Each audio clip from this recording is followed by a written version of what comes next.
Hey guys, let's try this again. Wow, is all I gotta say.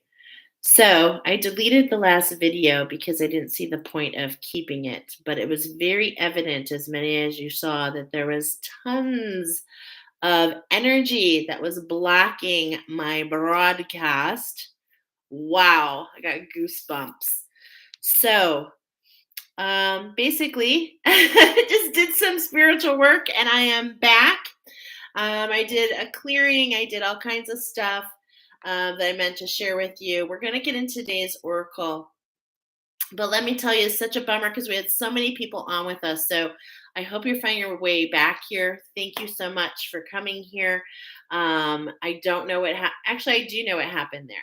And we're going to talk about it today. So there is all this energy, as many of us have been talking about. When you come on in, give me a like. And let me know if you've been feeling this anxiety, this energy that's just crazy out of nowhere. Yes, girl. Hey, we're back. I hope I'm coming through okay this time. Let me know. Give me a thumbs up. So, anywho, I have a pretty good idea of what's going on today, and we are going to talk very freely. We're going to talk extremely freely tonight. Some of it you're going to resonate with, some of it you may not resonate with. But for my collective message, I'm going to, awesome. Love that. Okay, goosebumps. So, those of you that were on with me at 7 o'clock, so an hour and a half ago, I went live just as I am now, and everything was great. And then it wasn't great. That was so crazy, actually, wasn't it? That it was so. Okay, Shamar says, hello again. That reminded me of the time you were muted on the Zoom call. Yeah, let's talk about energies just trying to block the oracle, right? The oracle brought to you today from the oracle sponsored by Archangel Michael. Lots of strong messages. Okay, so I want to talk about this anxiety real quick. We've got the 4 crystals coming up. I'm going to repeat a couple things, you guys, because we were interrupted and this is a rebroadcast. So we've got 4 crystals coming up. We've got citrine, green tourmaline, pink quartz, and amethyst, all coming up forward today, all with special wisdom to share. You can have more than one pile, so make sure you check in with yourself, with your pendulum, with your guides, your angels, okay? Or if you just feel drawn in any way, it's for you, okay? I wouldn't be surprised if every pile is for you. These 4 grids are currently in my home, and I wanted to talk about that real quick because I'm really passionate. Now, I'm going to tell you something. 4 years ago, maybe 4 years ago, I thought these were rocks. Okay. I thought these were rocks. I didn't really understand crystals. I would go into crystal shops and I would be like really overwhelmed because I didn't really understand that I was a sensitive. So I am a sensitive and I pick up on energies big time. And now I put the attunements for these crystals, I put them in your chakras. So if you want to learn more about the rainbow bridge, and basically what I actually just used those attunements actually to get myself back in line. Not just me, but the energy back in line. And so yeah, I use the crystal attunements, but I just think it's so ironic. And now I'm teaching you how to grid them. And you know why? Because they really make a difference. So I want to make sure we cover this because I think it's kind of being blocked. Well, not I think, it was being blocked. Bear with me as we use the back. Okay, so here is my amethyst right here is my amethyst grid. This is one of 4 grids I have in my house. I do recommend that you do them in balance. So do 2 or 4. I mean, you probably don't need more than that. Just follow your guidance. But basically, there's citrine in the middle. You put your crystal on top, and then you take 6 clear points, and you point them towards the center if you want to bring the energy in. No, excuse me. If you want to take the energy out, which is a lefty-loosey. And if you want to bring the energy in, you're going to go to the right, and then the points would point outward because we're going to bring that energy into the house, okay? So how do you use this very easily? Now you can create different intentions, but I like to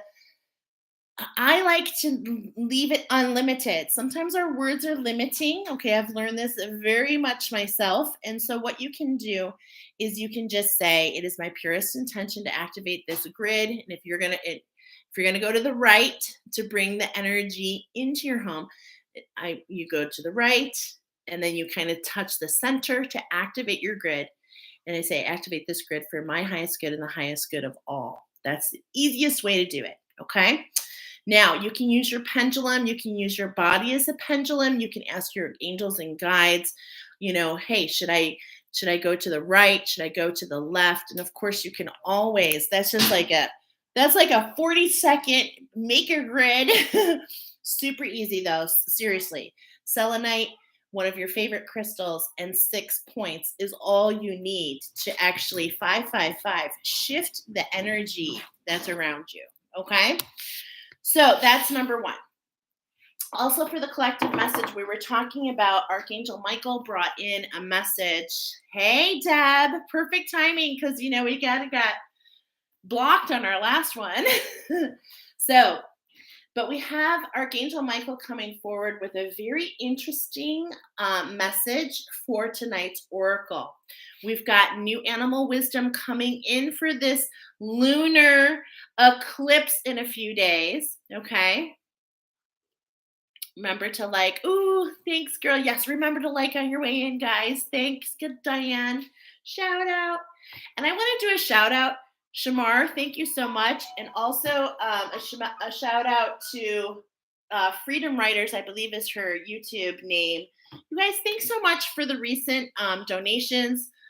You have no idea how much I appreciate that. We are 100% entrepreneurs over here. So let me tell you what, it helps me to stay in this spiritual work, which I know I'm meant to do. But oh my goodness, some days are really hard to really make sure that you stay in that vibration, especially, um, you know, especially when you're going through it and you're getting the guidance like, yeah, this is what you're supposed to do for a living.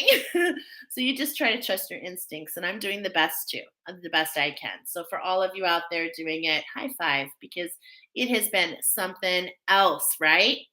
So Archangel Michael came in with a verse mashup. I sat down to channel a message for tonight's oracle, and he told me, hey, what can I say? I want it that way. And I knew they came in as music. And so I didn't realize what the first one was referring to. I was kind of blown away because I listened to the song all the time. But it referred to Led Zeppelin's song, Hey, what can I do? But I was getting one of the phrases in there, okay? And so we're doing a mashup of the two. But it is pretty cool that this particular song by Led Zeppelin came out in 1970. 50, that's 50 plus years ago. And it was Led Zeppelin always put everything on an album. It was not added to an album until 1990s, believe it or not. An item called a release on an album called Coda, and it had 8 tracks in their 12-year history. What's really interesting about this, you guys, is this song was released on an album after the band broke up. So it's very rare to have that copy. And in fact, Led Zeppelin is known to be one of the most bootlegged artists on the planet. And so this is a special message for all of you spiritual workers out there. I want to just kind of this is my philosophy, okay? This is just my philosophy, but I just want to spread it. It's like there is no, I'm like, let's pay it forward. If I learn something and it helps you, I'm like, yay. And I would hope that you would do the same. We're meant to collaborate. We're meant to work with each other. We're meant to bring each other in tune, right? In tune, to learn from each other. And it's like, there is some part of this hero's journey, right? There is things that we need to do for ourselves, but it's also things that we want to do for others. And as the polar bear is still here with us, okay, we're still here with the polar bear. He is working super hard for us. I have to tell you that was the message that I shared with a picture. I don't know if you saw it, but I thought it was beautiful. Like some people say, why would I cross? This wants to come up. Why would I cross an ocean for somebody that wouldn't cross a puddle for me? You know what? I've always been under the philosophy since a very young age, and I've got goosebumps as I'm sharing it because it is a truth that I'm very proud of. Is I would give literally the clothes off my back to a perfect stranger, to an enemy, someone considered an enemy. I don't have enemies because I have learned from my own story that certain things people do, they do because they are hurting, because they are lost. And when I see that and I recognize, and guess what? I'm gonna love you where you are. I'm gonna help empower you to get back on track. So feeling a little emotional when I say that because I'm so passionate about that. So Archangel Michael, oh my God, of course, I wish I could give you more because you certainly deserve it. Oh my gosh, the internet is messing up again. I'm not seeing it as much on this side, so I apologize, Diane. It might be maybe on your side. There's definitely a lot going on in in all the energies, right? So much happening.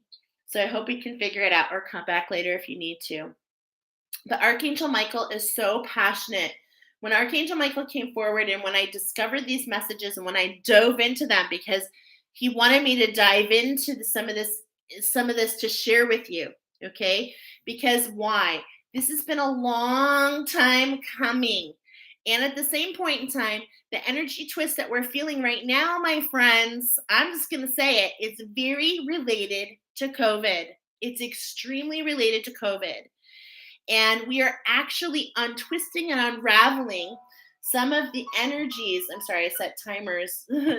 um, some of the energies that are being undone from this spider energy that has come in with COVID. Okay, I'm learning more and more and more about that.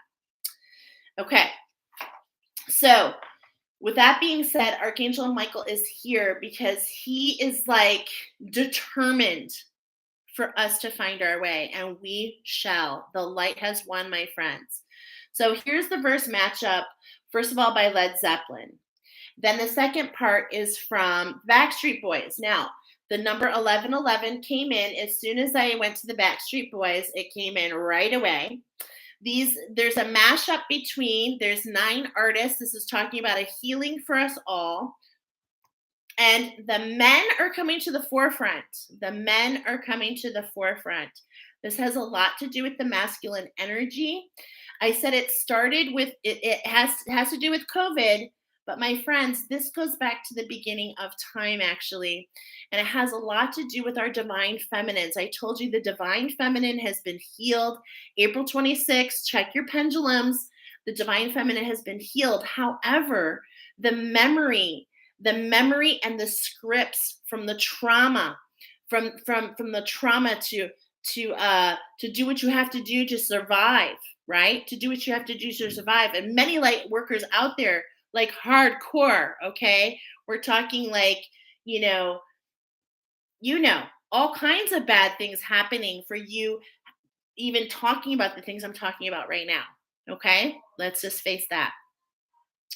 So when we went into the Backstreet Boys part, and then I'll read the whole thing together, there was something that I was led to that was talking about what is this song about anyway? Because it has a lot of confusion if you look at the lyrics. So I wanted to read this. Don't want to hear you say I want it that way because I want it. Okay, wait a minute. Don't want to hear you say I want it that way because I want it that way. And then they said, he doesn't want to hear it because he's the one who wants it that way. This is from Kirsty Teigen. And they got a response from the Backstreet Boys. And I love this response. Okay, it's so relative. The response was, you don't want to hear you say that you want. You don't want to hear you say that you want, that teaches you, oh gosh, this is late, teaches you about mistakes or to be in 2 worlds apart. We don't want you to want it that way. And so what I'm trying to say is Archangel Michael, through the message of these songs, through these 2 matchups, he wants to validate that, yes, There are some things that go way back for some of you to the beginning of your birth. I was born in 1970, so that relates. I'm feeling that. But at the same point in time, there's energy now, and we don't want you to hold on to what was. We need to let go of what was to step into what is. And that's what this message is all about. So here's the verses that are mashed up. Sunday morning, when we went down to church, see the men folk standing in line. I said they came to pray to the Lord with my little girl. Looks so fine. In the evening, when the sun is sinking low, everybody's with the one they love. I walk the town, keeping a searching all around, looking for my street corner girl. Am I your fire, your one desire? Yes, I know it's too late, but I want it that way. Tell me why ain't nothing but a heartbreak. Tell me why ain't nothing but a mistake. Tell me why I never want to hear you say, I want it that way. Archangel Michael is coming in hard with a message that is not very clear, but it is clear to me, and I'm hoping it crosses over, that you are not meant to view yourself in the way that was, okay? But to view yourself in the way that you're going. And that's why these crystals are coming in today with a frequency and a vibration to make all kinds of switches, okay? And you can have more than one pile today. We're going to go ahead and jump into it. We've got a lot of ground to cover. Very interesting channeled message today, or a mashup, I should say, from Archangel Michael. But the last time we had a mashup, I have to tell you, it followed like to a T. It followed to the T with the energy. So it should be interesting to see how this all resonates. Okay? All right.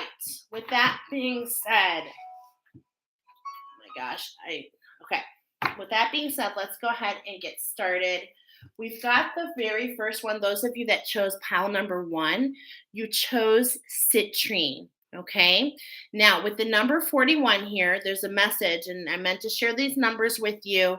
This is talking about, for you guys, your particular pile, is you've had a solar plexus activation, and that led to your Earth Star chakra being activated. So there's alchemy involved here. Okay. This is really talking about a collaboration and activation between your solar plexus, which is your home of your masculinity, which I refer to as your mu, your magic, and your Earth Star chakra, which is that chakra, that one that planted you in the dirt. And in fact, we did have a channeled message for you guys that said, okay, citrine. Here it is. Where is it? Clarity and truth. Okay, so hold on. There's a lot of clarity and truth here for your pile. And I meant to go ahead and hold this up. Okay, so this is the first oracle we're using for you. This is Lady Amethyst. And Archangel Michael wanted me to let you know this specifically, that Lady Amethyst is his twin flame. However, what is this twin flame thing? It is, go with what you're guided, but what I'm being shown is he is saying that this is his divine twin flame feminine. So in his masculine, he is Archangel Michael. In his feminine, he is this beautiful Lady Amethyst. Okay? And so he was talking about the twin within. He was talking about the vibration being paralleled.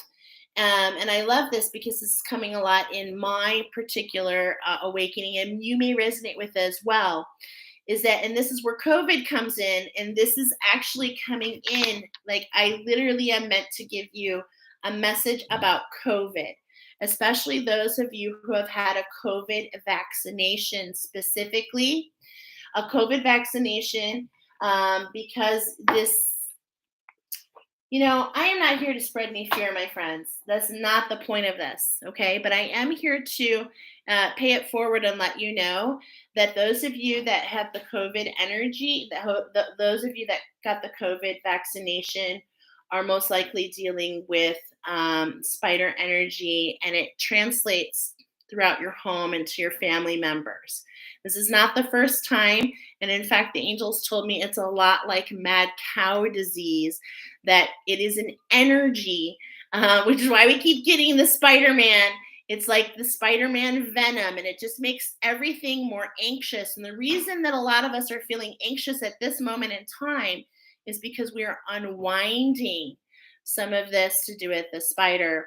And collectively, we're unwinding this. And so that's why it's coming to the forefront. Okay. Now, I know I kind of might, maybe I sound like a crazy lady to you. Maybe I sound like exactly like what everybody wants to say, but nobody wants to really say it. Okay. So look at that. Jonah Arc on the bottom. I am here with my truth to share with you. And my sword is not swinging, my armor is down, and it's just me and my angels here trying to spread some truth about what you might be experiencing. Okay, so there is this energy going on. I'm very familiar in my sacred work. It almost feels kind of crazy to even go here, but it relates to this pile because citrine is all about um, citrine. I'm going to read exactly so I don't get lost, because that's what happens sometimes. I have so much to share. Okay. So the citrine is actually an element of the fire, and it teaches us about an abundance is a state of being. It's not something that we generate. Abundance is something that we choose, right? It is reminders of the world, that is the reminder that the world is generous and that is an abundant. It teaches us, citrine actually teaches us that to have higher standards of what we believe, because it is our state of belief that affects our feelings of abundance, which then, as within, so without, right? Okay. Oh, I'm getting a resonates. Yes. Okay. Awesome. Oh my goodness. I'm so sorry. I set these alarms because, yeah, I thought I was supposed to. I'm just going to turn this off. Okay. I'm not going to ration myself. I'm just going to do my thing. Okay. So, also though, citrine also talks about the food supply. It's also great for the trees and for the plants. And so, as you're doing these grids, you can also grid and add to them for the highest good for myself, for all of my family, for our food that comes across our table, all the food that enters our door. Like, you can get very creative. Okay. Now, when we use citrine in our class, citrine goes into the Earth Star chakra. It goes into the sacral chakra. Actually, it goes everywhere except for the root chakra, the pituitary gland, and the soul star. So what does that mean? It means when you use citrus, it expands your grounding. It expands your creativity. It expands your confidence. It expands your unconditional love. It expands your empathy. It expands being in your truth, using your imagination, seeing with clarity.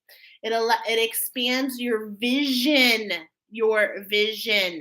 okay? And it also expands the collaboration of all your chakras, for they are your communication system to the divine, okay? This is what I teach y'all, all right? So that's a lot about citrine. Let's go ahead and find out what your angels and guides want to bring in and what Archangel Michael wants to bring in. A couple other channeled messages. As soon as they wrote it down, I heard the Lakers. I heard the Lakers because I was getting the amethyst and the citrine together. So we're really fine tuning on that divine feminine. We're really kind of finished touching on letting go of these energies that are from this previous age, right? So we can move into this new age. I also heard when I was talking to Archangel Michael about his feminine twin within, the feminine aspect of Archangel Michael. It's all about clarity and truth. Okay. And I also heard the song on Route 66. So, oh my gosh, I cut right away to Archangel Michael. I'm going to turn it here so you guys can watch me today. I'm all amped up. Like, I was like, really? You're going to block me? You're going to continue to block me? No way. No way. Archangel Michael is here. I've felt him the whole time. I hope that you know that he is with you. And what I have discovered in my awakening, though, is what's really interesting is a lot of these energies have to do with, the shadow side of some of these archangel aspects, which are what? Aspects of who we are. We are one of everything, right, my friends? We are one of everything, including Archangel Michael. Okay, so we're going to do three shuffles, three cards of the Keepers of the Light. This has really a lot to do with that 33, that healing of the divine feminine. This is what's going on with you guys. Yeah, let's turn it upside down, I heard. The Kalima, facing the fear. This is what's called the dark feminine. But what if I told you that the dark feminine was never meant to be? What if we changed everything in spirituality and said, that most of the things that you think are karma are not karma. What if there were energies that tried to create the dark feminine in order to hold people energetically captive? Okay. This is really related to what I've been teaching since the beginning of my awakening. I love that she's wearing all this beautiful hibiscus, which is known to help with anger. So we're seeing a divine feminine. The hibiscus actually attunes for anger. And look at here. We've got it now. At first, you might see the skulls here. But what I'm seeing here is actually none other than Snapdragon. Okay. And Snapdragon is an attunement that goes with Lemurian seed crystal. So we're talking about a healing to these Lemurians, the Lemurians, which is the sacral chakra. You guys know that these are actual chakras for me. This is how this all comes in. This is all making sense. Okay, this is what we're talking about. Citrine, and look at this. Lord Shiva. Let's get some transcendence going on. Okay, let's get a move on here. Look at that scepter. Let's bring that third eye into balance. Look at the actual, like, almost looks like a spider there, doesn't it? Showing the trident. Okay, this is what we call the trident, the third eye. Look at, he's holding a trident, right? All right. So, we've got all these energies coming in to let us know that it's time to go beyond. It's time to get beyond this. It's time for this to be over. It's time to alchemize, right? It's time to alchemize. And Citrine is here to assist you to do just that. On the bottom, we've got, now this, I should have just saved the other one. Is it right here? It is. Look at this. Okay.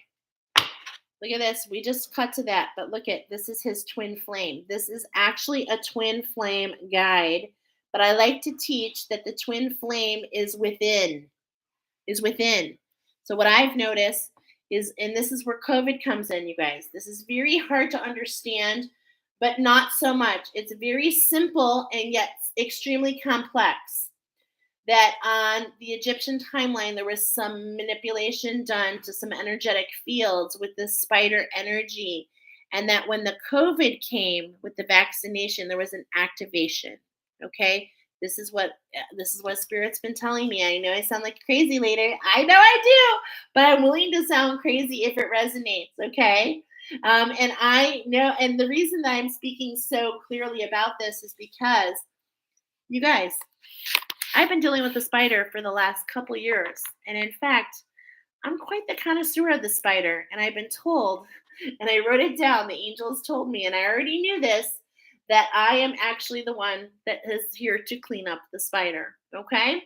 So if you're interested in learning more about that, okay, if you are like, wow, this is totally in my world, we probably need to talk. All right. But we've got the soul flame here going on, and this is the vibration and the frequency. And as the divine feminine is stepping into her grace and realizing who she truly is, and this is the unwinding that we're going through, when she is understanding who she truly is, she's holding the vibration for the divine masculine that we cut to. Look at that new moon for him to step into his 45.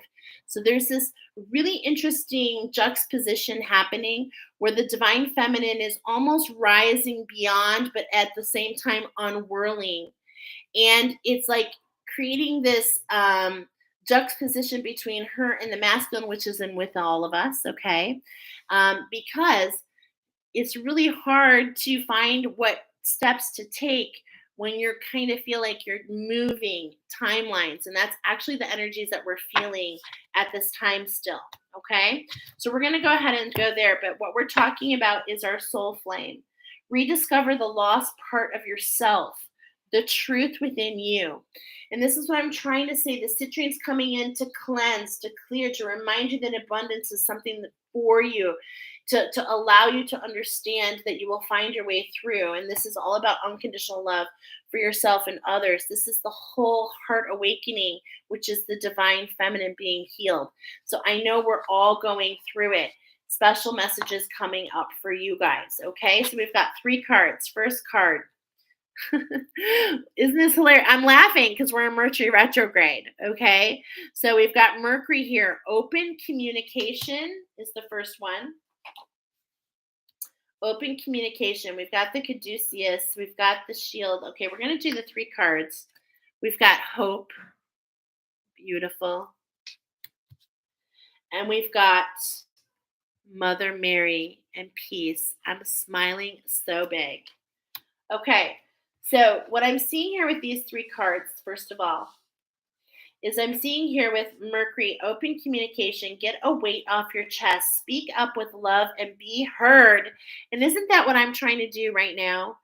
It's like, yes, at the risk of feeling like a crazy lady, I'm going to share my truth because it's healing. My husband, no, you're not. He's like, you're not crazy.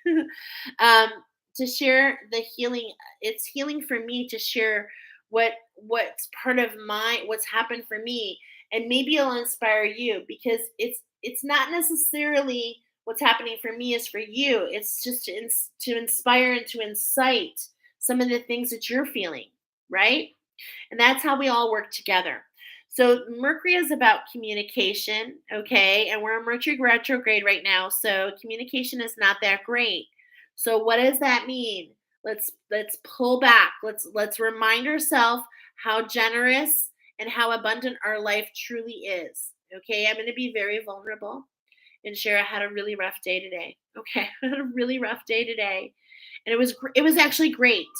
But my husband and I created an error and we had like a really bad issue and it was very stressful. But I just called my sisters and said, "Hey, I need a little help. Can you help?" And they came through and it was such a blessing. So at the risk of being embarrassed, we were willing to be embarrassed and kind of suffer in the short run when we could just like be honest and let the healings, just say, "Hey, we made a mistake. Can you help us out?" And find healing to move on from there. Okay, so that's just something small that wanted to be shared. I don't know, understand everything coming up today. But speak up with love and be heard. When you speak up with love, anything based on love will always prosper. Anything based on fear is always doomed to fail. So, what I'm sharing here is not about fear, it's about trying to understand something that we all have been trying to understand for a while. Okay. And Spirit has told me that this is not the first time that this energy has come in. It's not the first time, it just gets repackaged into different names. Okay. Here we have love, hope, and we've got these 3 cards here. So, here we've got Mercury retrograde. It's like in the past, is what I'm getting here. We're having a hard time communicating between the masculine and the feminine within. We're having a hard time being in alignment and in balance. We've got hope here front and center, and this is where we are in the present.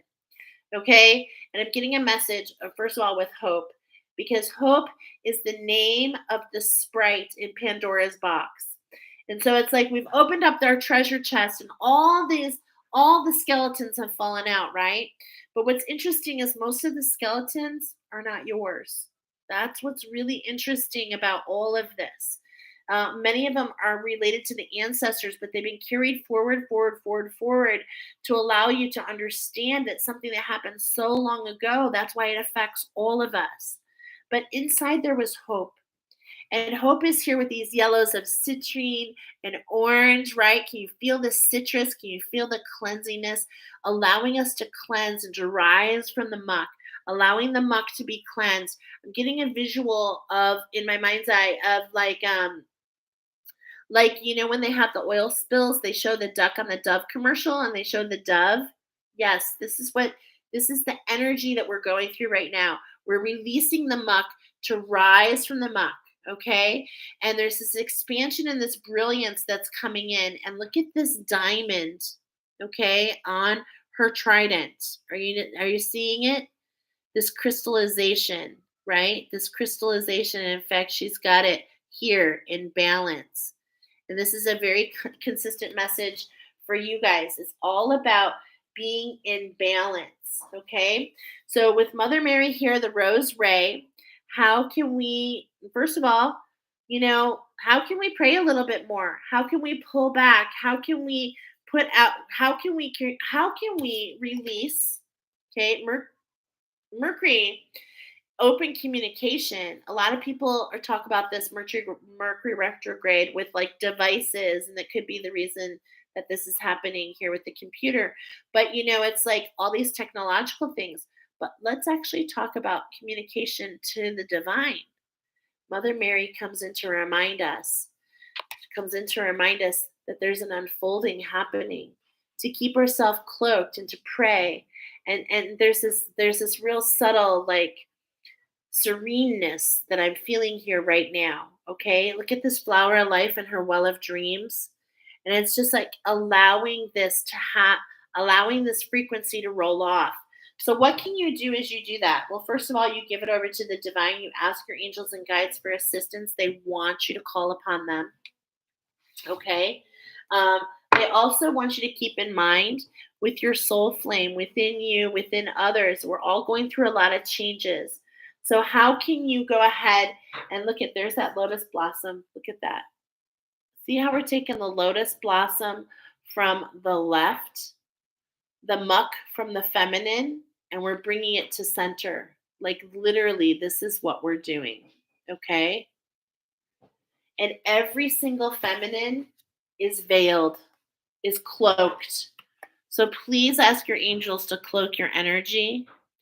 It is very important, my friends. I don't like to talk about protection. I do like to talk about preservation. And so you can actually take your citrine. I like to do my citrine with pyrite. It's a beautiful combination. That's what I have going on here in my house. I have citrine and pyrite together in a grid. And that energy is going to the left. It's cleansing the energy and taking it away.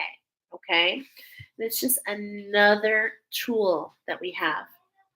All right. So this is the message that wants to come forward from Lady Amethyst, who, like I said, in this book especially, it lists all the twin flames. And right here, it actually talks about, oh, I was getting Archangel Michael, but what's funny is it is actually Archangel Zadkiel, which makes sense. But they're all related. Okay, they're all interrelated. We're getting the Lakers here. We're talking about stepping into our power to receive the clarity that we want. Stepping into our power to receive the clarity that we want. So in order to do that, we just ask, when you're feeling this anxiety, when you're feeling this twist, you ask your angels, is my purest intention to be on my highest timeline, on the best earth and the best universe where the light has won? Just that can make a big difference. Okay. All right. So let's go ahead and see. There's some activations at hand for you guys. And this is an activation for your sacral chakra. Okay. We're going to do 2 shuffles. Sacral chakra. Yep. We're going into the inner earth. We're going back. And it's like we're going back to move forward. And so I hope that makes sense. When we go through the heart chakra, we go down and all the way down to that earth chakra, and then we rise back up. Okay. And so, this is what's being happened. This is what's been happening for like over a year for a lot of the collective. Okay. And for some of you, you're just getting there. And this leads to a Gaia gateway activation. Okay. So it's like, look at this rainbow bridge. It's like we go down and we surf the rainbow to come back up. Okay. To come back up, to find clarity. All right. To find our balance. And there's wisdom transmission in there and earth intelligence. is what I wanted to make sure you saw. Okay, so 3 cards. There's 3 activations for you guys. Number 1, look at this gorgeous card. Oh my gosh. Take it in for a moment. Look at all the colors, everything we've been kind of talking about. Beautiful. The heart of source, all encompassing love, unconditional acceptance, and there's that word, serenity. I was feeling it. It's like allowing all of this to align within you. Beautiful. The second activation is the Stargate heart. Good night, honey. Bye, guys. Love you. Okay. Heart chakra opening, unlocking, and generosity. So some of you are just going into that heart, but I see it actually. It looks like a dove, doesn't it? Flying through the Merkaba there. Oh, I love that. The dove. And okay, I'm getting a message here. The dove coming back, going through the heart. And the dove is the one that brings the olive branch, which I love because that's the name of our food truck. And the olive branch is what gives you a chance to forgive and to accept what was so that you can move beyond. And this is a consistent message that I keep getting, okay? And it's like, look beyond. There's so much more to discover. And as long as we're stuck in those old timelines, and that's what I'm trying to say a little bit with this energy of this, the citrine wants to cleanse and remind you to go back to what was prior to COVID, okay? Prior to some of these crazy things. And it's like, just let those go so that we can move forward, right? So we can move through this new channel, this new gate, which has more peace, more serenity, more love, more thoughtfulness. Okay. And I think we're better people because of what we've been through. Okay. And the third activation is the Akashic Stargate. Look at that rainbow bridge. And look at that 1, 2, 3, 4, 5. The shifts. Aligned with purpose, crossroads, no wrong path. And on the bottom, we've got this Merkaba activation. And this is what we've been showing. We've been talking about this for months. And I love that this is on bottom. I didn't even notice it was on bottom. And that's because this is what we're showing is finally coming into alignment. But just because our masculine and feminine are coming into alignment doesn't mean that we stop evolving. And in fact, it's just the beginning. It's just the beginning of getting back to where we're meant to be. Does that make any sense? All right. So let's look into these activations. Okay. Heart of Source. Sorry, this book's a little confusing. Heart of Source. Okay, here's the activation. First of all, this is really beautiful. There's 3 activations here. Okay, so the source of the universe is a gigantic heart. It beats are the angels and the beings of light. And a lot of people call this the Schumann resonance, okay? So the beat of the mother of the earth mother some people call her Gaia. I like to call her Mother Earth.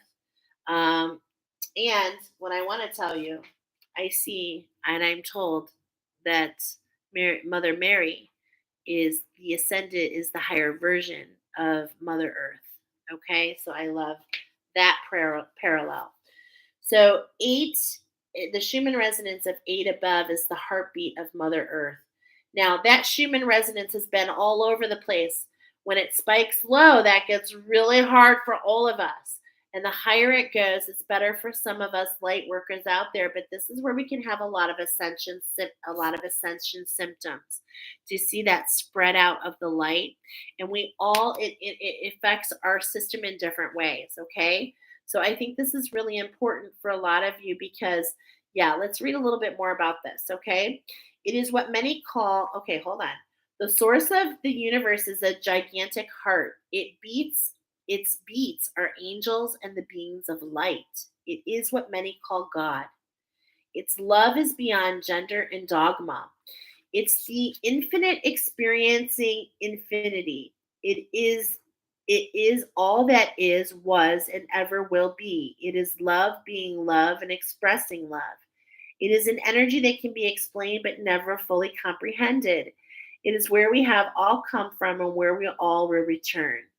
The strangest part is that we all never really left, even though we are spiritual beings having a human experience and may feel that source is separate from us. The truth is, we're always connected, even when we feel that we are not. So there are some of you that are literally, and I'm getting that you literally feel like you're blocked. You feel like something's in the way. And at the same point in time, it's like when your feet are in the air, there's an integration process that's happening. Okay. And I'm feeling that very strongly for your pile. Um, all right. The gateway takes us not upward, but inward. It's the gateway that reminds us that through the stargate of our heart, we are connected to the heart of creation. And not only that we exist, but we express ourselves within that heart. Even though we may not on planet Earth be experiencing Earth as a planet within the Milky Way, and all of this is more actually being expressed by the heart of Source. The vastness of divine love is inexplainable, but it's who we are. And so Archangel Michael was coming forward with this message, and it was so vast, and it means something so different to all of us. And in your interpretation, I want to hear as well. So, how do you connect with the infinite heart of Source as you say, "Thank you, Source of love, for bathing me in your infinite light and reminding me that I am one with all that is." It is the I am. I am. And I highly recommend that you put. I love to put myself in my pillar of light. I go down and connect to Mother Earth, and then my Heavenly Father, and then I connect here in the middle. The I am. I am everything. And so we are everything. And holding that vibration, and that's what citrine does, you guys, is it helps you hold that vibration and that abundance of being everything. And if you are everything, what if we just change our perspective? What if we just change our persona? What if we just look at things a little bit differently to see things from a different point of view? And how can we do that within and how can we do that with others? Is a big message that's coming through. Okay? So definitely stay heart centered and remember that there is nothing that you're experiencing that others are not experiencing at the same time. And you guys know, I love to say, is happening for one is happening for all. And yes, there is a pendulum. Some it happens a little bit more, and some not so much. But trust me, in some way or form, because we are all one and we are all affecting it and we're all unique. We're all unique within that one, right? And so we all respond in a different way. So this is what we want, what we're being called to remember right now. Now, the Stargate Heart is where is what's coming up next. And you know what? Was this you guys? Okay. I'm going to ask my pendulum a question, you guys, because I'm hearing next 3 months. Are these activations for the next 3 months? Yes, these are activations for the next 3 months. Okay. So, and I'm getting this for another pile too, that there's a change happening for the next 90 days. So, the next 3 months, we want to keep these in mind. Okay. We want to remind ourselves that we are the heart of creation and that we are one with everything and we are never forgotten. We are never forgotten, even though it may seem like it in our darkest of times. The darkest of times actually take us to the brightest. The lower you have been is the higher that you will experience. Trust me. Trust me, that has been my exact awakening for the things that I've been through in my life, and many others can attest for that. Okay, so let's see. I'm looking for the Stargate Heart. I've actually never read this one before. Okay. So we're talking about the heart chakra here, is what the Stargate Heart is talking about. Heart chakra opening, unlocking, generosity. To connect, place your hands on your heart space and breathe deeply. Invite the sacred temple within to lower its drawbridge and to open its gates so that you can experience love and harmony. I love that because we were talking about the dove, the olive branch. So how do we open the gates? Is we be vulnerable, we be trusting. And who are we trusting, my friends? We're trusting the universe. Now, this actually means a lot. And we talked a lot about COVID. It's like, how can we let something like COVID exist? But nothing is ever so simple and nothing is ever so complex. And if you can think about, for some of you, that some of these energies that is brought in, it is definitely brought to the forefront about what is important and about what true abundance truly is. The gift of the breath, just the gift to breathe, is truly what abundance is all about, my friends. The ability to hug one another, and the ability to live in a home with lights and plumbing. I mean, there's just we could go on and on and on. So this is really about connecting with your heart and seeing things from a different point of view. Okay, from seeing things in balance, as your heart is your center. How can we center and look at all of life centered? Centered. Your message is your heart space is a sacred space deep within you. For some time, you've been protecting it with shields. Yeah. That may not only have stopped you from being hurt, but they also stopped you from feeling love. This gateway appears to show you that you have finally, dun, dun, dun, finally dropped these shields and are ready to experience love. And this is what the truth of that divine feminine, this is what in this pile, what we're talking about, of how what was needs to be let go. And some of these feelings that some of you are here that you're carrying, that you're holding, some of it's not even yours. That's how complex this all can really be. So, how can we just keep our heart open? How can we keep our heart open to allow these energies to flow through? Okay. And if the anxiety is really getting to you, because it is very harsh, I know it is, I want you to think about setting up a grid to assist, but also just bring yourself back to center, bringing yourself here and saying, you know, I am centered. I am loved by the universe. Just some mental thoughts to bring yourself back and to ask your angels to make sure that you're on the highest timeline, okay? Because there are a lot of timeline shifting happening. As this energy is collectively unwinding, as it's unwinding, you see, I'm going here, as it's unwinding, it naturally has like this, so it's like we're going down to unwind in a way, okay? It's like we're unwinding, but then it has this boomerang effect and brings you up. And so this is what we're feeling. We're feeling all this like, oh my gosh, what is happening? Okay, so just keep your heart open. Now, the very third activation is the Akashic Stargate. Such a beautiful card. Oh my goodness. And the Akashic is all about the history of everything that ever was, right? So the Stargate is a portal that can take us through space and time to a whole other universe. It's based on the concept of the Einstein-Rosen bridge, which is also known as a wormhole, a speculative structure linking different points of space and time that is created. In spirituality, is the Stargate is less about traveling on the physical plane and more about making progress on the spiritual. Okay? And so I love the reflections here that it shows. So you can take the Stargate in your heart. Hold on a second. A feature of many of us spiritual traditions is the idea that all of us have a Stargate in our heart that connects us with the central lattice of consciousness, the divine matrix. Yeah, I like to call it like the grid. The grid. I like to call it the grid. The divine matrix.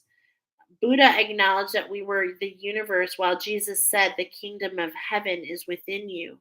The Akashic Stargate transports us to a space where we're given the opportunity to make a decision to accelerate the realization of our purpose. Okay? So, some of you, like I told you, this pile is all about coming into your purpose. This is a collaboration. Now, this is a collaboration, my friends. Please keep in mind, this is a mashup between you and another healer. This is some sort of collaboration to unlock this within you and within others. I feel it so much. I really, really do. Okay. So you can connect, visualize yourself at a crossroads, tune into the direction that feels most joyful, right, and loving, and imagine yourself walking that road and see all that it brings to you. So it's all about looking and knowing that all roads take you to the same place. But this is talking about taking a moment to visualize and to look through and see what comes to you. Okay, so it's like, okay, if I go, for instance, if I opened this restaurant, what would that look like for us in the future? If I actually decided to go back to school, what would this look like? Okay. So there's actually some deep reflection coming in, aligning you with your purpose. It's like you feel like you're at a crossroad. There is no wrong path, but there are there are X marks the spot, right? It's like you can't go wrong because it all leads you to the same place.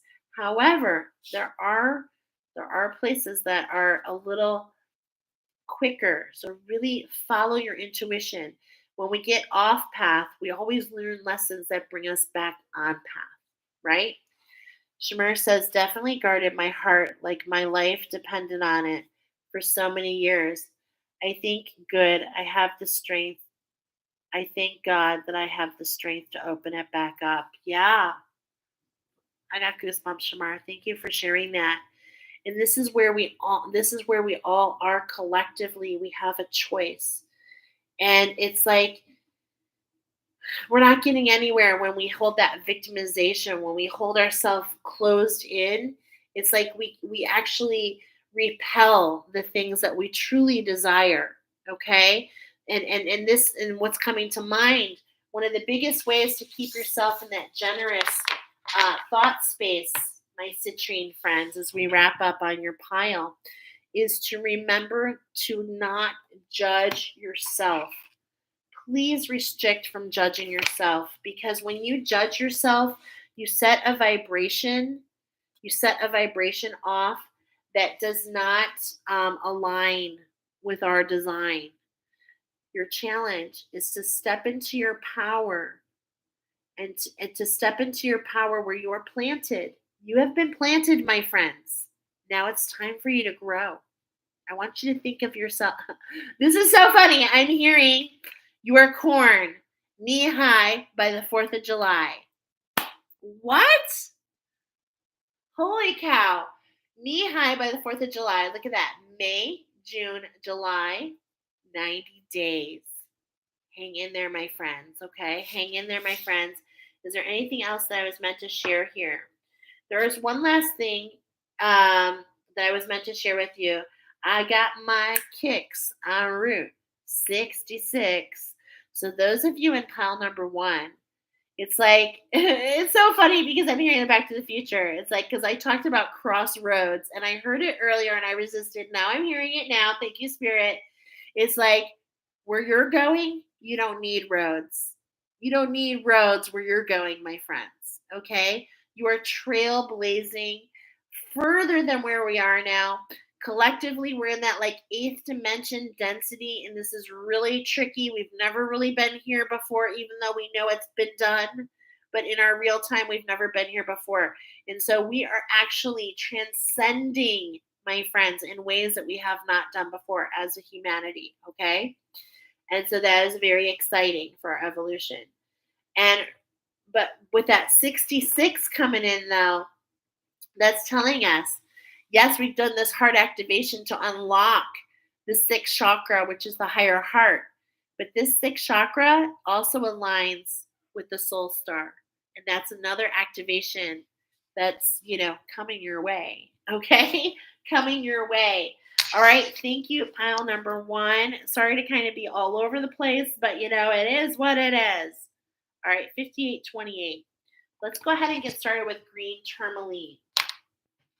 Green tourmaline, look at this beautiful mandala. What do you see? What does it elicit for you? Now, um, this particular attunement is extremely personal, and I'm just so grateful for this attunement because this is actually my first attempt to a crystal attunement that I ever did. Okay, and it morphed from on there. But there's a couple things that I noted to bring forward for you in your pile. First of all, we got the number 16, which is a vibration of a 7. okay? But we're talking more here about getting in one with un with unconditional love, okay? Well, I also am seeing a turtle here.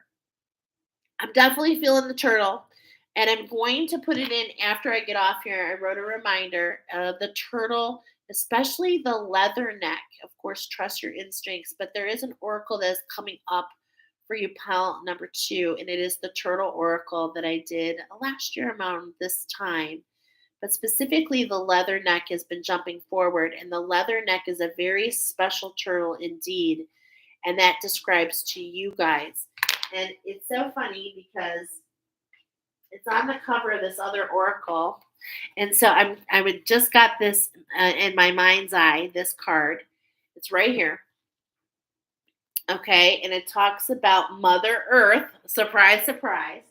And so there might be a link to that pile for you, pile number two. Okay, that's just confirming. And also this beautiful green energy here, right? There's just something really special here. But we're talking about getting one into this unconditional love. And it's like the heart chakra actually transcends went through this heart activation into this pink color, which becomes the higher heart, right? So how does green tourmaline help? Is this an element of the air? It is a tonic for your heart. It encourages your heart to stay open and to trust in the rebuilding of an exhausted heart chakra. Oh my gosh, Shamar, this is exactly what you're just talking about. It helps us remember our soul mission by taking us to the heart of our dream to nurture within us. It allows our heart to literally sing. And this song creates a vibration and a frequency all in itself. And it sends it out across the masses of the universe. And what does that do? It creates a vibration and brings something right back to you. Okay? It's all about being in the current for the turtle, right? It's all about being in the current and in the flow, in the current and in the flow. Okay? So now, when it comes to my Rainbow Bridge class, there's some expansion here. We put green tourmaline. It actually pairs with holly wood, which is the toughest wood on the planet. It is what Christ's cross was made of, but it also is the most durable wood on planet Earth. And this has just a huge testimony about this beautiful combination. And this goes into our sacral chakra. So there's an expansion there in our femininity. As we sing our song, we whistle while we work. Okay? Our solar plexus, it allows the magic. When we're whistling while we're working, it's like the magic is more divine, okay? We also have this expansion in our unconditional love as we're talking to the rabbits, as we're taking a walk out in nature. And this is what's coming in here.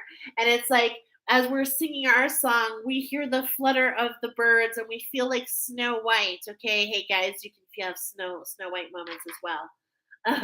Okay.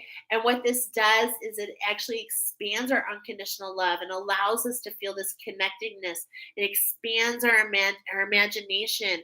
It expands everything in our trident, okay, which is all about what? Clarity, vision, focus, okay? And it also uh, uses the arcs in between. So it expands the communication between our chakras, okay? So that's just a little bit more in depth about what that does in our chakra system. Okay. So let's go ahead and get into it. We've got the vibration of a seven. What kind of magic is coming in for you, my friends? Let's find out. Any channeled messages? Yes, actually, quite a few. Okay. I heard number 16, divine feminine, feeling the magic. Turtle, leather neck. Check out that oracle. We've got the Astral Oracle coming on, and we're going to show you. Okay, we've got the Astral Oracle coming in with the magic. So we've got the Astral Oracle, which is the cosmos, are coming in with the magic for you. And then we're also going to talk with the archangels about a love connection. We've got a 2 and 2 coming in. We've got 2 songs coming in for you guys. Here's the first song for the Astro cards. And The song for you is, I mean, I just cannot even make this stuff up, you guys, so just kind of hang with me. But it is literally Lulu, skip to my Lulu, skip to my Lulu, skip to my Lulu, skip to my Lulu, my darling. Okay, that is what the astro, what the magic is bringing in. Okay, the whistle while we work. We're talking about the fourth house in our home. Okay, look at that new moon. I'm seeing the new moon. Look at the behind the window. Look at behind the window. Do you see the web? Wow. Do you see the web behind? And it's like whatever you focus on, you bring about what you think about, is what I'm getting here. Very famous quote. You bring about what you think about. So, how can we use our structure and get in collaboration with it? How can we see things from a different vantage point? How can we have more focus, more clarity, more specifically up here? How can we see more with vision to imagine what is so that we can create what we are imagining? Whoa. Okay. So that is really beautiful. We are talking about the heart chakra. We're doing 5 here. So this is actually all about your heart chakra. You know, this is letting us know to keep that hearth, to keep our heart warm, to fuel our own passion, to build anything that we're going to build, any structures we're going to build around us need to feel our passion, need to make us feel lighter, right? And let us to be the masterpiece. Do you see this? It's like this is a structure that's being built. I love how the rainbow's coming through here. This is representing your chakras. Look at the arc here. Look at, so here's the communication, but look what happens when we have the arc. We can really hone it in. Okay. And so this is really like, this is a beautiful visual of what many of our hearts are going through, the hearth. And that reverts right back to the hearth of our home, which is what? Our heart. Like literally, did you know that we generate enough electricity in our heart chakra to run a light bulb? It's true. It's true. We are electric beings. There's that Taurus new moon. I feel it with all, ooh, I'm feeling it. Cultivate. What are you trailblazing? What are you bringing in? Green tourmaline. Follow the current because you are blazing trails and it is like gardens abloom. But look at, it's in collaboration.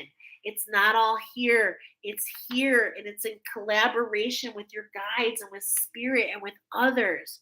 Okay? What is the point of manifesting any beautiful experiences here if they can't be shared? Like literally, what is the point?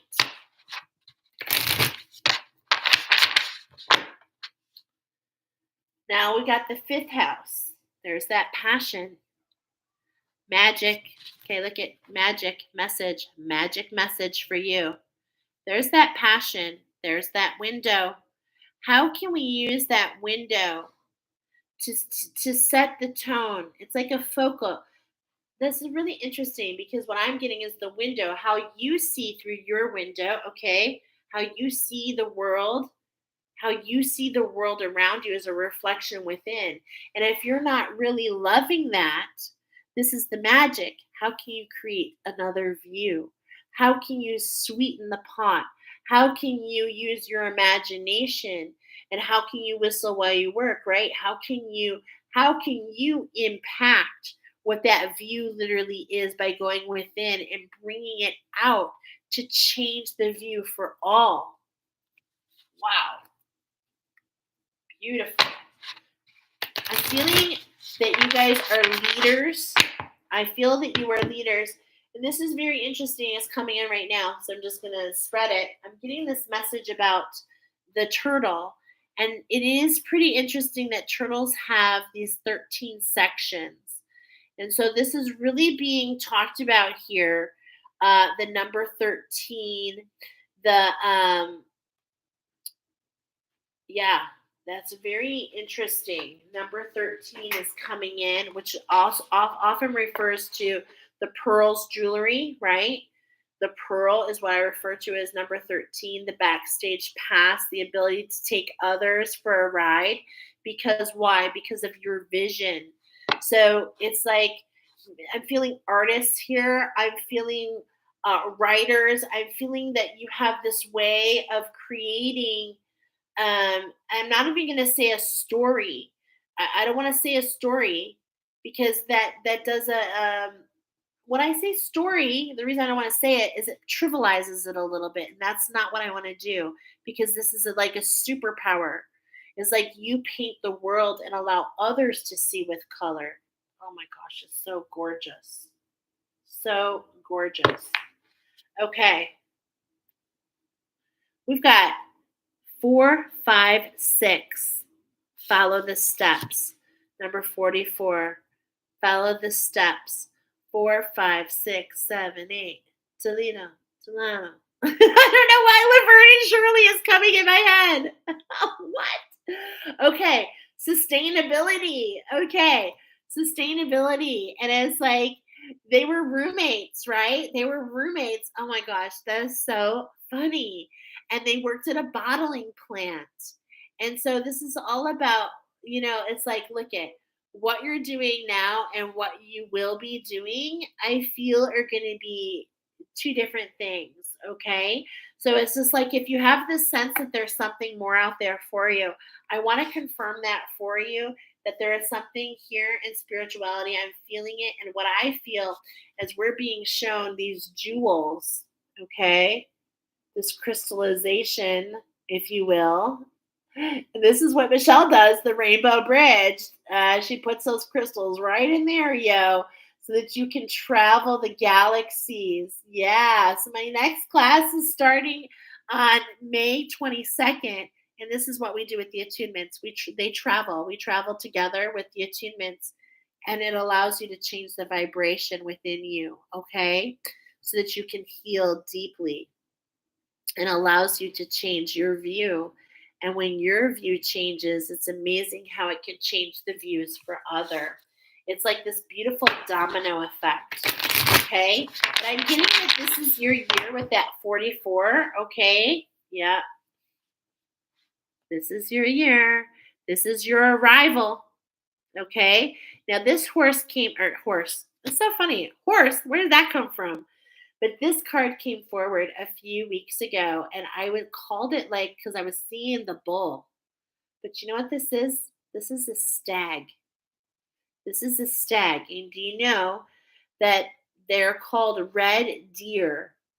And they are very rare, number one. And they're huge. They're huge. And they're guardians. And this is what I'm feeling here with you, that you are guardians. You are here to help others to see things differently. Look at this. Okay, well, I was like, remember that card? Well, it's right there. Look at the flowers are the same. Are you seeing them? There's some of these flowers in here, but what I'm seeing is not only do I see the hibiscus, okay, I see hibiscus, but I also see peony. And we just did this, didn't we, Shamar? We see peony, and it's all about recoding and revibrating your neural responses, your reactions. So you're being challenged right now, my friends. And green tourmaline is coming up because actually, you could add this to as a grid, and as this vibration is going in your home, and as you recode some of the reactions that come in, it's that vibration and that recoding. See, it's not enough just to say a mantra, my friends. It's not enough just to say a mantra. Okay? But it is enough to have a vibration and a frequency along with that mantra to recode. Okay? And this is how the crystals want to work with you, and this is how they work in the class. I just looked up the stag, and I saw the number 777 on the image results. Wow. And yes, it was a beautiful attunement. It was a beautiful attunement, and I was so happy that we got to spend that time together. So watch, you guys, because there's another attunement coming soon. Okay. Opa. All right. I think this is our last one. I think that might have been our last one, actually. 1, 2, 3, 4, 5. Okay, yes. So let's go ahead and show. So we've done 5 shuffles, feeling the magic already, but we've got 2 cards to lock it in for you. Okay. Look at that. The sun. The sun. Here comes the sun. And Saturn. Wow. Okay. Let's talk about these 2 cards. So the sun is a vibration of a 9.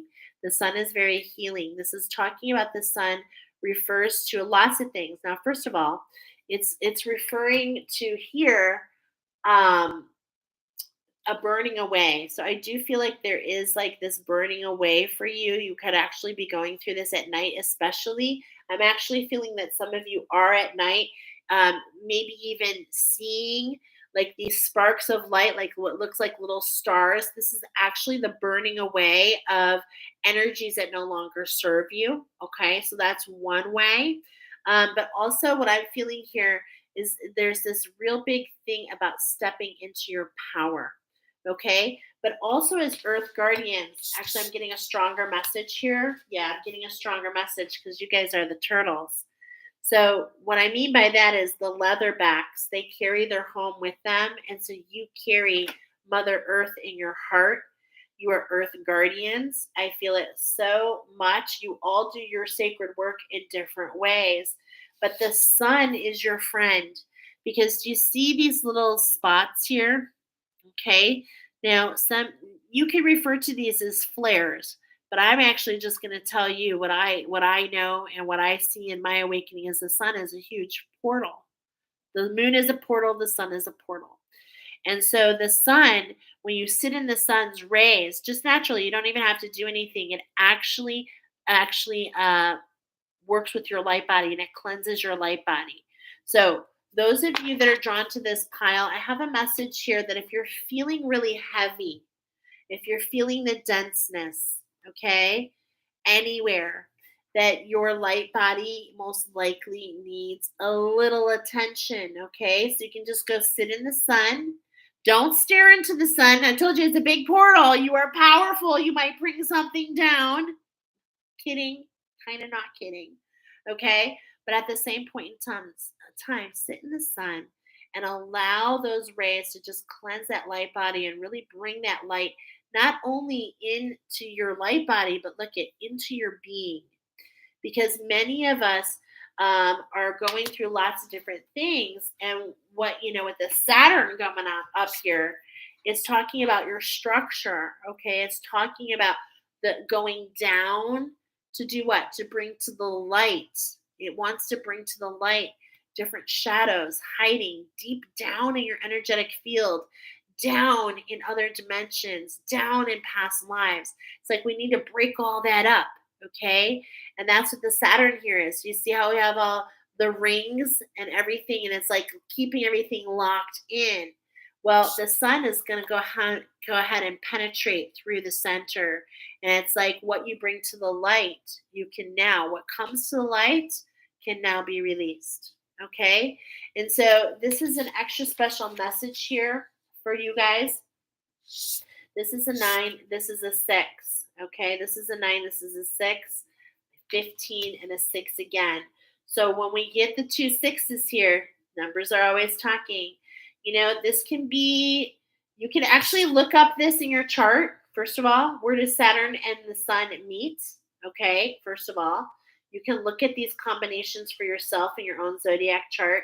But at the same point in time, this combination, Saturn has this structure, and it's like I feel that we're loosening the structure, we're bringing it to the light to loosen it and allow for more flexibility within. Can you see this? We're doing this alchemy within so that we can see the outer spin,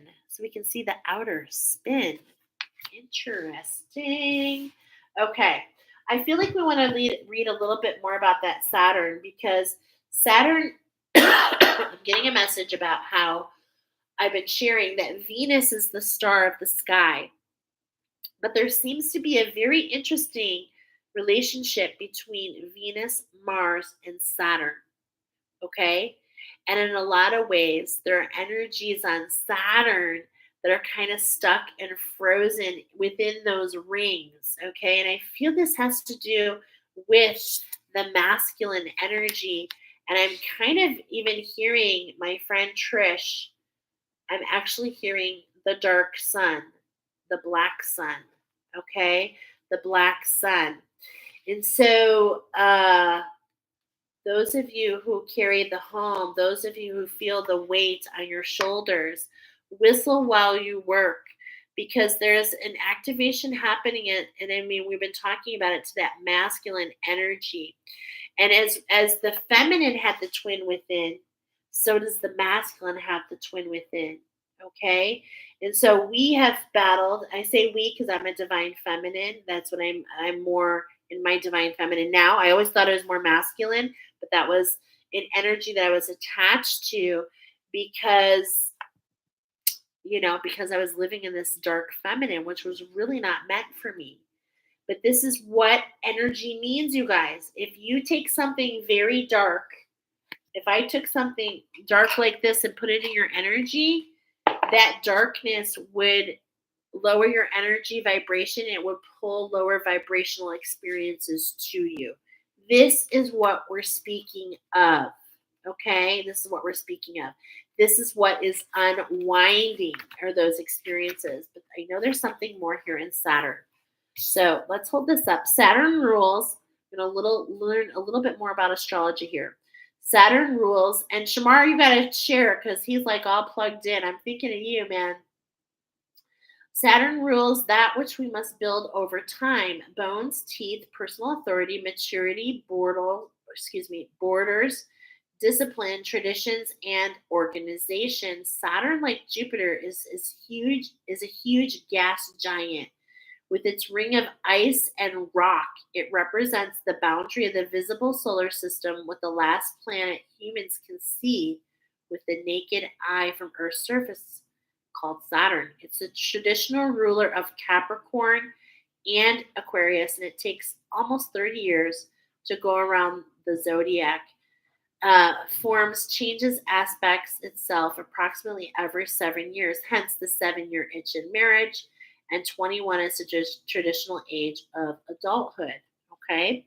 So there's these shifts that happen, they say every 7 years. I mean, I can see that. I think that there are shifts that happen every 3 months. And that's been highlighted. I'm going to come back to that again. Every 3 months, things that used to take forever are now happening much quicker. Interesting. Okay, let's read more. Saturn asks you to step into the next level of maturity and personal authority. Think of Saturn as the martial arts master who pushes you to grow through your workouts, your discipline, and the tests that allow you to prove what you know, both to yourself and to others. I am so feeling this energy. Look for a mentor or choose to mentor another.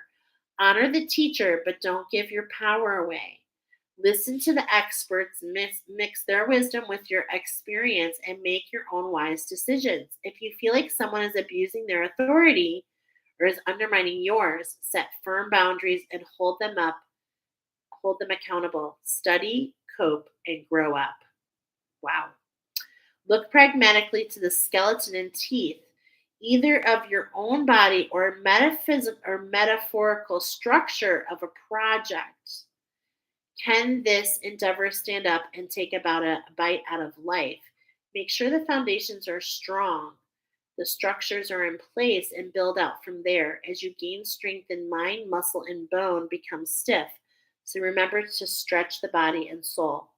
I love this message that is coming through, but here's the challenge. Be careful not to cling to old conceptions of success or to hold on to the brittle system that restricts your potential. Holding on to that. And that's what Archangel Michael says. I don't want to see you that way. Let go of how you saw yourself before. Alchemize that and see yourself in a new light. The ancestors call you. Here's your gift. The ancestors call you to wisdom and maturity, to know your gifts and limitations. This process may be an initiation, a test that empowers you. Okay? A test that empowers you. And so I'm definitely feeling this combination. I'm actually feeling the heat right now. So I feel like there is an integration process going on with you, number two. So keep yourself in your grace, keep yourself in your pearl. How do you do that? With grace and with wisdom, and to remember to straighten up your crown, okay? So if you're feeling like a little triggered, just kind of remember you set the tone of the room doesn't set the tone of you, okay? And this is what's a really interesting message here for you guys. Now, we were talking about a burning away, and here we have the archangels of the fire oracle coming forward for you, okay? So we're going to do two shuffles here. Yeah, it's we need to nourish you. This is that Aquarian. Isn't this beautiful? And I see you traveling between two different worlds. And that's the that's what's okay. Whoa. I was looking at this on bottom. Okay, so I'm going to give it to you. This is from the last oracle, but these are angel prayers. So Archangel Jophiel is making an appearance, and here we're talking about the sun. So could you potentially have a new guy?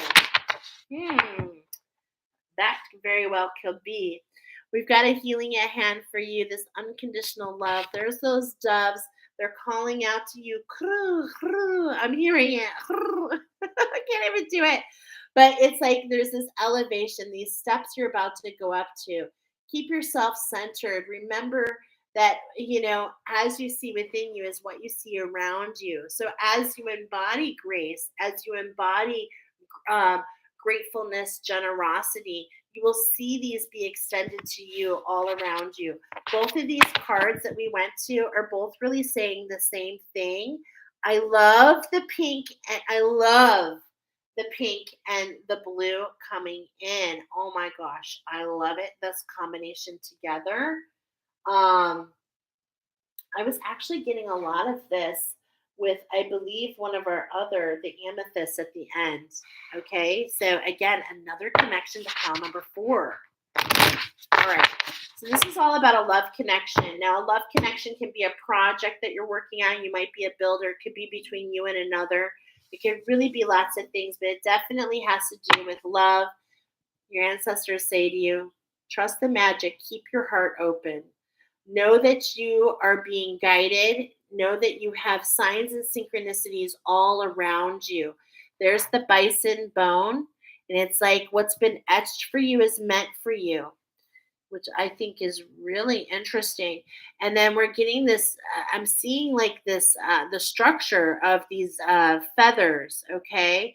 And it's like, and here the horse is not in moving. It's like just take a moment, catch your breath, catch your breath, and allow yourself to be open. Okay, red skies at night, sailor's delight. I love that. That's my father-in-law talking there. Red skies at night, sailor's delight. Red skies in morning, sailors take warning. Look at the wolf there in the background, okay? Here on the left. So it's like allowing yourself to face these dark moments. Keep yourself open. Don't judge yourself in any way for what comes through because it's coming up to be released. Remember, the light is penetrating down to bring things up to the light so that they can be released so that you can continue on your journey, my friends. Okay, so that you can continue on your journey of prosperity. You are the golden egg. This is talking about your mission, your prosperity. You're meant to shake things up. Okay, we're highlighting the masculine. Look at the feminine is looking at the masculine, like literally right now. There's this enlightenment that's happened. We're talking about this, about the feminine being healed, and now it's that masculine's time, okay, to shake free a feather. They lose their feathers. These feathers literally hold crystals, my friends, like literally. There's the Archangel Zachiel, okay, and he's got a Zachariah, and he's got a real beautiful message for you. And then we also have an alignment, with another a number 11. Look at all the multitasking Archangel Ricabiel's doing. Okay, so let's share these two messages. I love the message. I love this oracle. Is one of my most favorite oracles ever. And so, with the fire coming up, the angels of the fire. The archangel fire is here to help you to transmute. So I feel like in a lot of ways, you guys. Okay, I was already saying you guys are the healers. You transmute. You guys are do your earth guardians, and you work in so many different ways, but the archangels want to show you there's this alignment to allow them to help you transmute. They want to come forward to help you transmute. That's what I use the archangels. So like for instance, I'll be like when we do the attunements, we activate the attunements, and I ask the archangels to activate their archangel fire to transmute all that is being released. So if you know that you're working with archangels, you already have the ability to work with their archangel fire. And why would you do that? Because you are transmuters. Okay, you are transmuters. Um, as you walk across the earth, you pick up energies and then you store them in your body, leathernecks. You store them in your body and transmute them. But this is the thing, this is the message. Archangel Michael doesn't want you to see it that way anymore. He wants you to use your imagination to see things in a new way because you are not meant to suffer at the transmutation for others. Does that make sense? The material aspect of life is temporary. Gently release any attachments to me. When you surrender, you will open to receive that which is yours. This too shall pass. So allow those feathers. I know we want to hold on to them. They're so gorgeous. They're so beautiful. Allow them to disintegrate. Allow them to fall out, and see how all the feathers are these eyes, like the evil eye. Okay, allow what is happening. Okay, and align. Here's this alignment. I love this Rick Bill. He's so cool. Rick Beale is all about compassion. He's actually known as the divine chariot, the Merkaba. So we were talking about that. And look at this. This Chubbum is said to be the power of love. And I'm literally hearing that song. It's the power of love. I just shared that with Huey Lewis. Okay. So if that resonates, you're in the right place. No matter how badly others behave, try to see through the eyes of compassion. Treat others as you wish to be treated and promote harmonious relationships. You are actually the facilitator. Do you know that silver, this is you, and you have the ability to be the conductor of energy, and how you conduct the energy changes everything in your little world and in your large universe and the universes of others.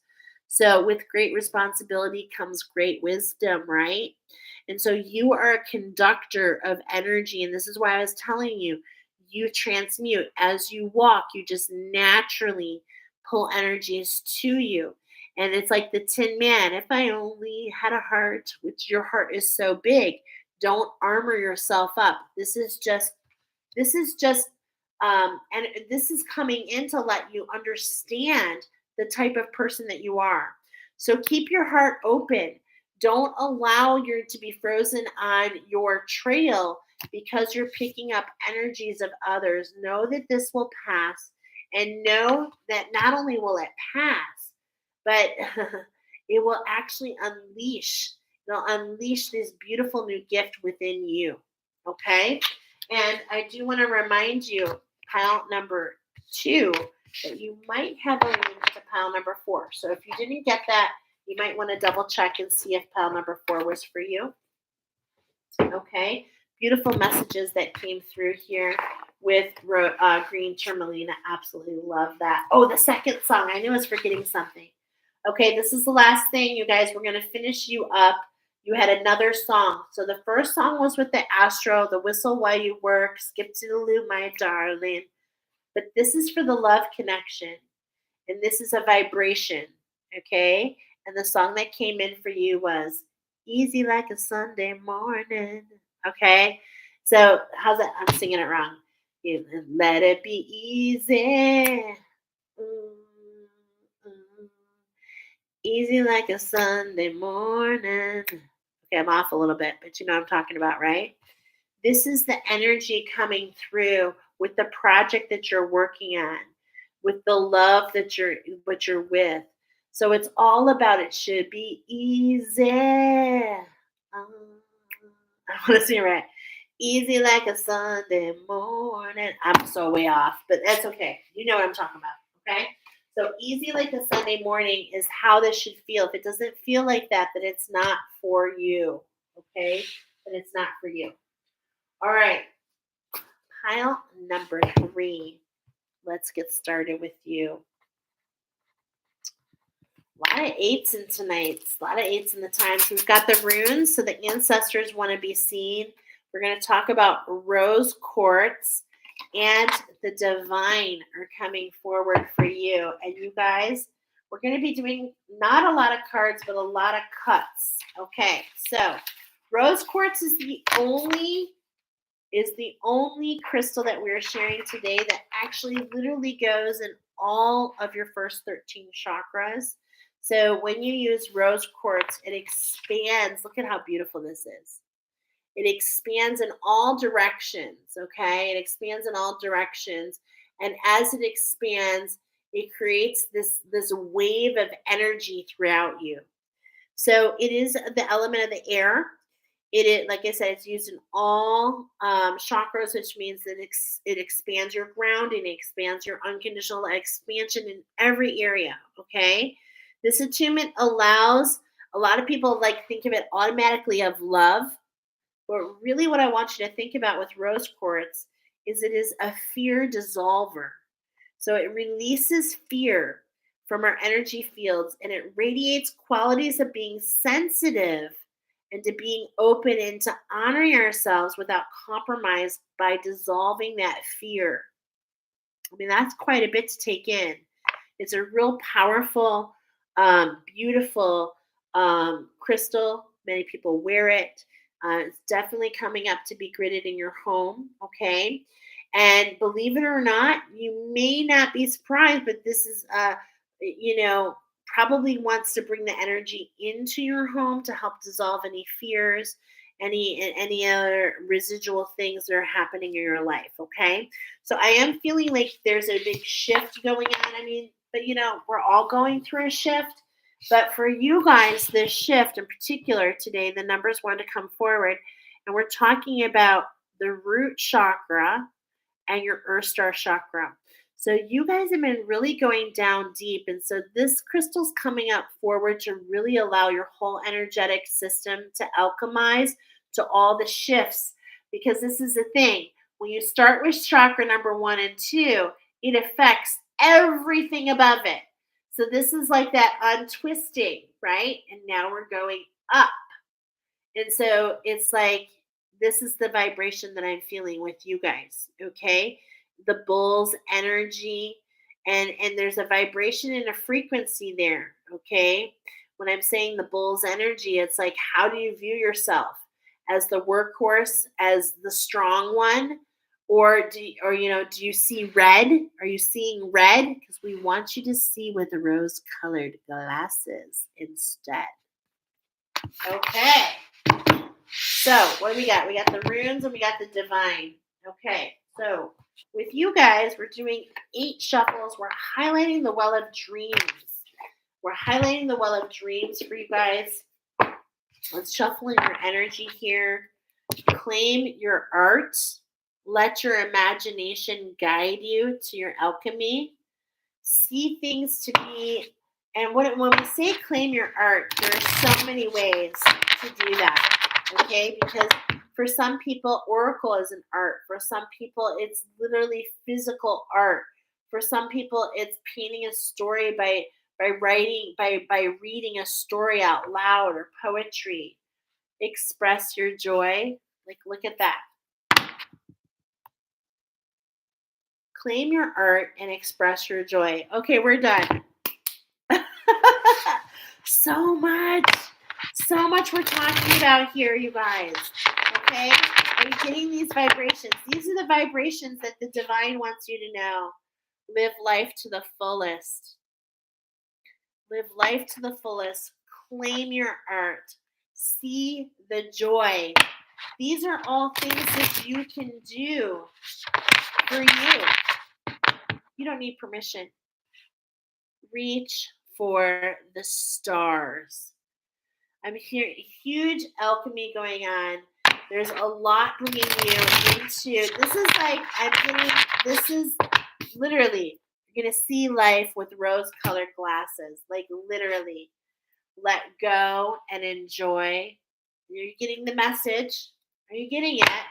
Because if you're not getting it, we're gonna take 3 more times to bring it to you.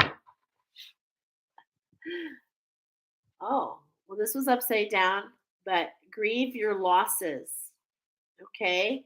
Let things go full circle.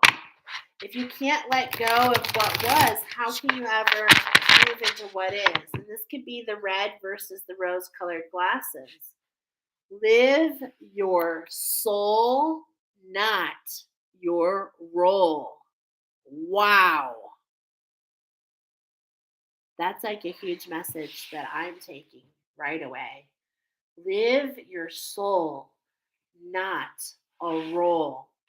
We all come into this life playing a part, and we start to connect those as we see previous parts that we played. But they're all just a story fabricated through our experiences and a story to allow us to make the connections, right? But they don't determine what we are because the stories are left behind in a lot of ways to give us guidance, to allow us to connect. But this is where you claim your art. You don't need those stories to remind you because you what I'm getting here from the divine, what we're talking about here about rose colored glasses, about dissolving fear, this is not about the stories that have been written. This is about you writing your story, like literally or figuratively. Okay? This is about you living your soul, not the role. Such a powerful message. Okay. So that we still have 2 more. Tune out the distractions. Stay centered and stay open to the flow of what comes in. Meaning, don't be rigid. There's a message here for those of you that chose pile number 3 to not be rigid, to allow there to be some flow, to allow your heart to be open. Because the moment you wrap your brain around what is, then that is what is. But if you keep your heart open, you might be surprised where the flow will go. Love yourself. You are a masterpiece in progress at all times, shifting and moving. And I see so much beautiful pink and rose and unconditional love for you. So much. All right, so what does the divine really want you to do? Reflect on your truth. Wow. Reflect on your truth from a heart centered space. I'm looking for my notes here. Just a moment. Okay, because, yes, okay, this was you guys I was thinking of earlier. Emerging into a new structure. This new structure brings you into balance. And the runes are going to talk about the balance coming in over the next 3 months. So again, we've got 3 months. And we've got this new structure here, okay?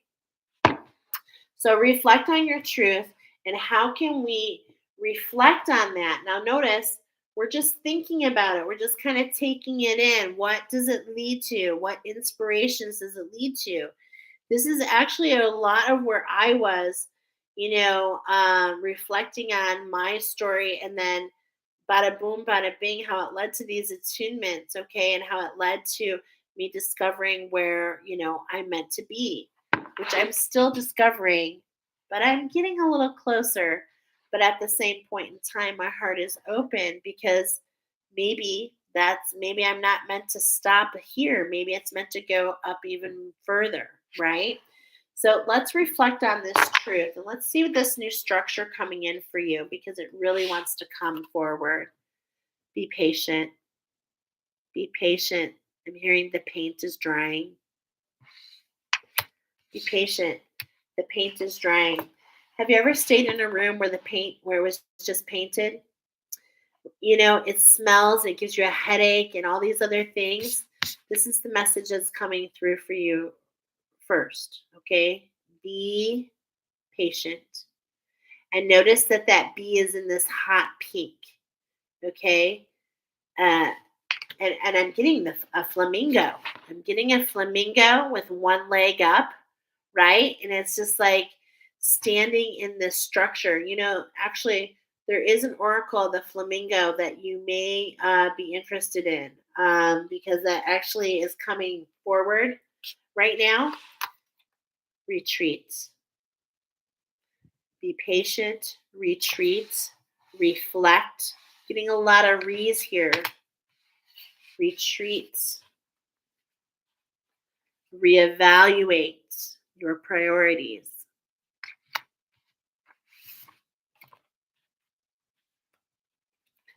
And embrace your power.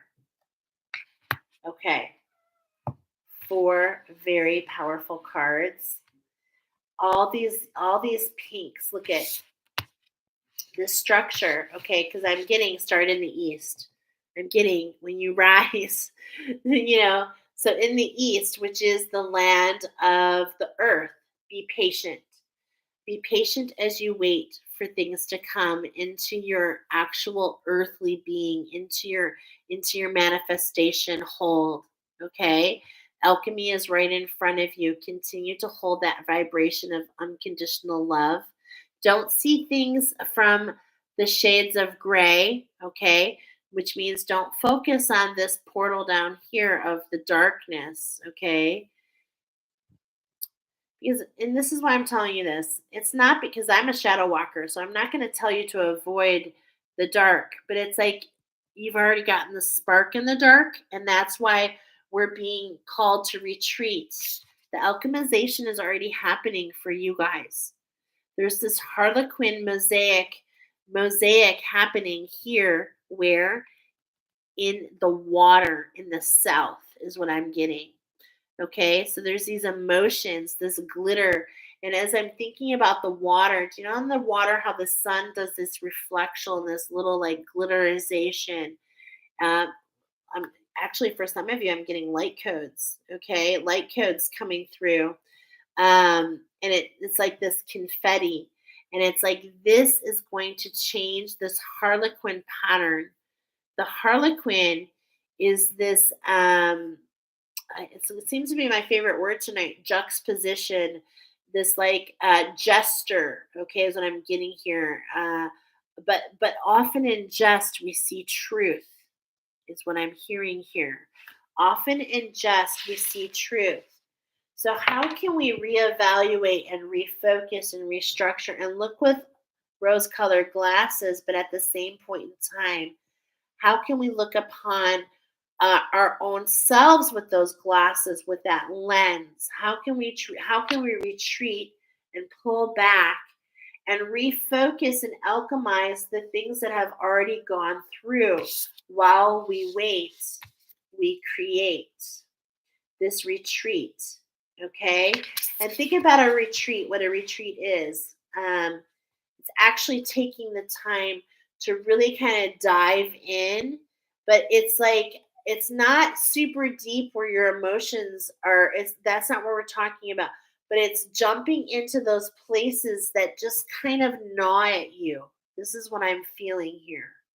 Okay, reevaluate those priorities is coming up in the west. So what makes you feel the fire and the passion? What makes you feel the fire and the passion?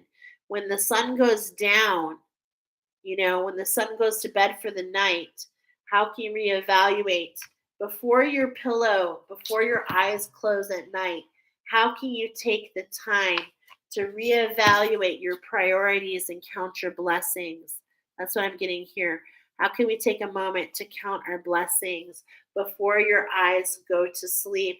Just take a moment. I'm grateful for this. I'm grateful for that. I'm grateful for this. I'm grateful for that. I'm actually seeing some portals closing in my mind's eye.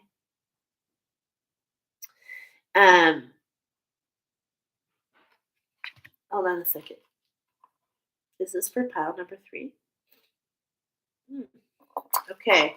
So I just saw in my mind's eye because I haven't been closing my eyes because I just like the internet sometimes irritates things. But I am seeing that there is like a window of opportunity for you. What I'm trying to say is it appears it is all about um, your viewpoint because you are that powerful. And how can you reflect on that Harlequin's coming back? How can you reflect on some of the things that you say in jest, but you really, really feel something about? Okay, because often in jest there is truth, and that's what wants to come forward here. And how can you take that truth and do what? Embrace that power, right? So it's like this is what the North is coming back. And so it's like we start in the east. We start with the same visual of what we finish with in the north. And spirit is saying, embrace your power. Be patient and embrace your power. So hold tight, pull back, reevaluate, and then embrace your power and start moving forward from there. This is the structure that's coming in. And how can this, because I'm getting this, how can this change your clarity, your vision, and your focus moving forward so that you can wear those rose colored glasses and see life in a whole new light? Beautiful. So we've got runes coming in. Remember, I mentioned 3 runes next 3 months. So we're talking about moving forward the next 3 months. So little bites here. Okay.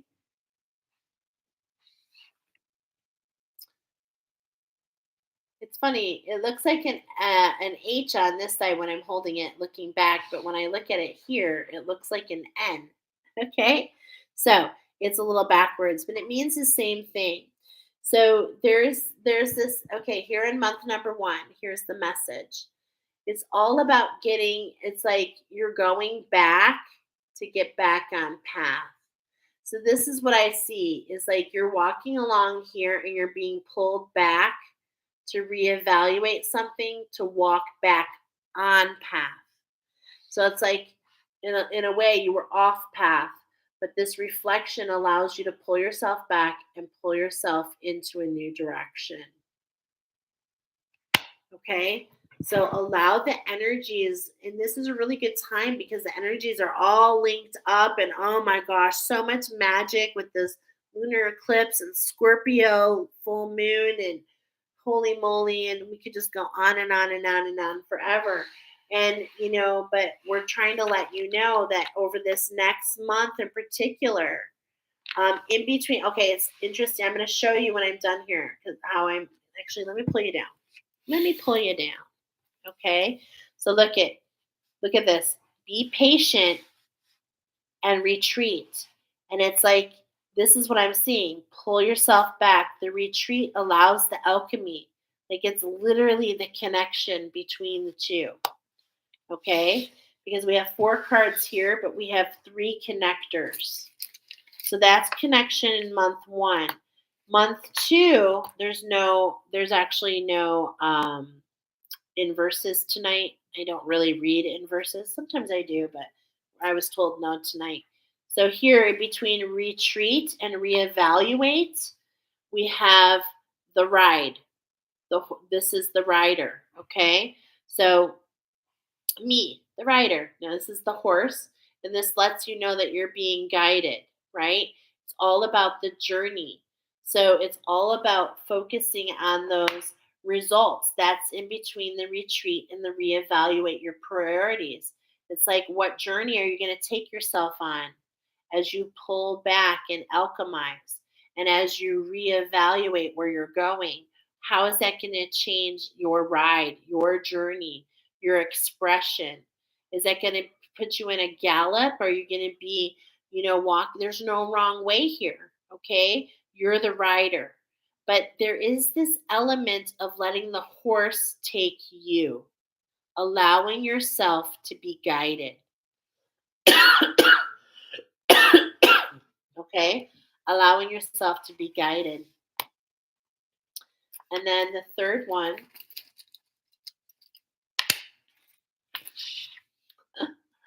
oh, you guys know this is my favorite. X marks the spot. So by the third month, we have the gift. We have the gift. Once you reevaluate your priorities and embrace your power, bestowed upon you is your gift. The gift and the challenge. Okay? So the divine is coming forward, your ancestors are coming forward, and you guys know I read Nordic, okay? So if you are of Nordic design, if you're feeling, and while I'm saying that, there's this vibration there with the Vikings actually and the Valkyrie. So those of you, remember, we're talking about seeing red and seeing with rose colored glasses. So there's no need to be a warrior anymore. Okay? These energies are being released as we speak. So, how can we be patient and then connect, right? And then connect to retreat? How can we take the retreat and take that ride through that retreat and reevaluate our priorities so that we can claim the gift and embrace our power? Beautiful. Beautiful message. I love it. And how do we embrace our power? We dissolve the fear, my friends. For fear is the illusion. Fear is an obstacle appearing reality, but it is literally an illusion, to be honest, because we are so much stronger than any fear out there. And that's what some energies do not want us to step into. So reflect on your truth. I'm actually feeling, I keep coming back to this reflect on your truth. And, this is a real powerful oracle. I want to read it for you, okay? Because I feel like there's something here on reflect for your truth. I'm feeling it. Okay, so this one is not in alphabetical order, so bear with me a moment. Reflect your truth, and it has a lot. Reflect your truth, number 54. The number is number 54, which is not on here, but I love that this is coming up together because I feel like it has to do a mashup, just like how we started with the 45, the 4 from Led Zeppelin, the 5 from the Backstreet Boys, and it's like now we're getting a reversal. So there's this mashup that's happening, but it's bringing you exactly where you need to go, which is awesome. So let's see. It's bringing you the healing that you need. Reflect on your truth, number 114. Okay. So, reflect on your truth. It's time to relax. The worst has passed, and the things you feared the most are behind you. The other shoe has dropped, and you're still standing. It's obvious that living out of alignment with your most authentic higher self doesn't work, and that your soul won't allow you to ignore your true spirit. Your divine energy is calling you to enter a period of personal reflection and deep soul searching. Your spirit suggests you proclaim what you stand for, so don't waffle and dance around the truth. What do you believe in? Do you share these values on a daily basis? What dominates your thoughts, emotions, imagination? What's your mission and why? These are great questions that you can journal. Your divine invitation. I'm feeling this real heaviness on my heart chakra right now. And so I actually feel like I'm feeling somebody's heart chakra actually for them. And so, if your heart is feeling really heavy, especially from behind, I want you to go ahead and really think about gritting the amethyst to help break up and dissolve that energy that is really just kind of holding you captive and trying to elicit reactions within you. Your divine invitation, you're being allowed to stop promoting illusions and begin serving the principle of truth, integrity, courage, and above all, love. Above all, love. Enjoy the peace and the tranquility that flow from letting the higher self inspire you to move into a meaningful and selfless endeavors. When you search for your soul, you will find your light. Wow. Diane was led to this one. I hope you felt it, my friend. That was a beautiful reading. And I just noticed, yeah, because everything's crazy. I just noticed that I was going to do a little prayer for every pile. So here's the prayer for you. Think about your intentions. Look at that. The butterfly. Think about your intention when you're setting your grid. You can do for the highest good, but I'm getting for you guys to proclaim this structure, okay? So I want you to think about your intention. If you do a grid, that's coming up very much so for your rose quartz grid. Intention is simply allowing the will and the mind to align and move in harmony. May I always focus on my highest. My intention is that all God's wishes for me come true. Yes. I love that. Well, let's go ahead and pop out a message just for you. And it's being echoed by the cards that we just read. It's all about solitude. And look at the daffodils, okay? Look at the daffodils and the daisies. Now, even before I read, the daffodil is one of my newer attunements that another light worker actually led me to. Thank you, shout out to Billy. And it led me to celestial clear quartz and daffodil. And I'm referring to this because I recently endured the 12 labors, okay, which I'm going to be speaking about at another time as I'm still in those energies. And daffodil is what came forward when we're talking about daffodil is this beautiful bright yellow color, but it's almost like the trumpet sounding against what? The darkest emotions. And it's like sounding the trumpet, which sends a frequency to make it go away. Okay? So, and with these daisies, I'm hearing, he loves me not. He loves me not. And so, could this be related to another person? If it is, you're being issued a time to pull back and to really look at that because Harlequin, and I was getting this with the daffodil too, Harlequin, she's in love with the Joker. Not such a great guy, is he? And so it's like, where is your pattern at?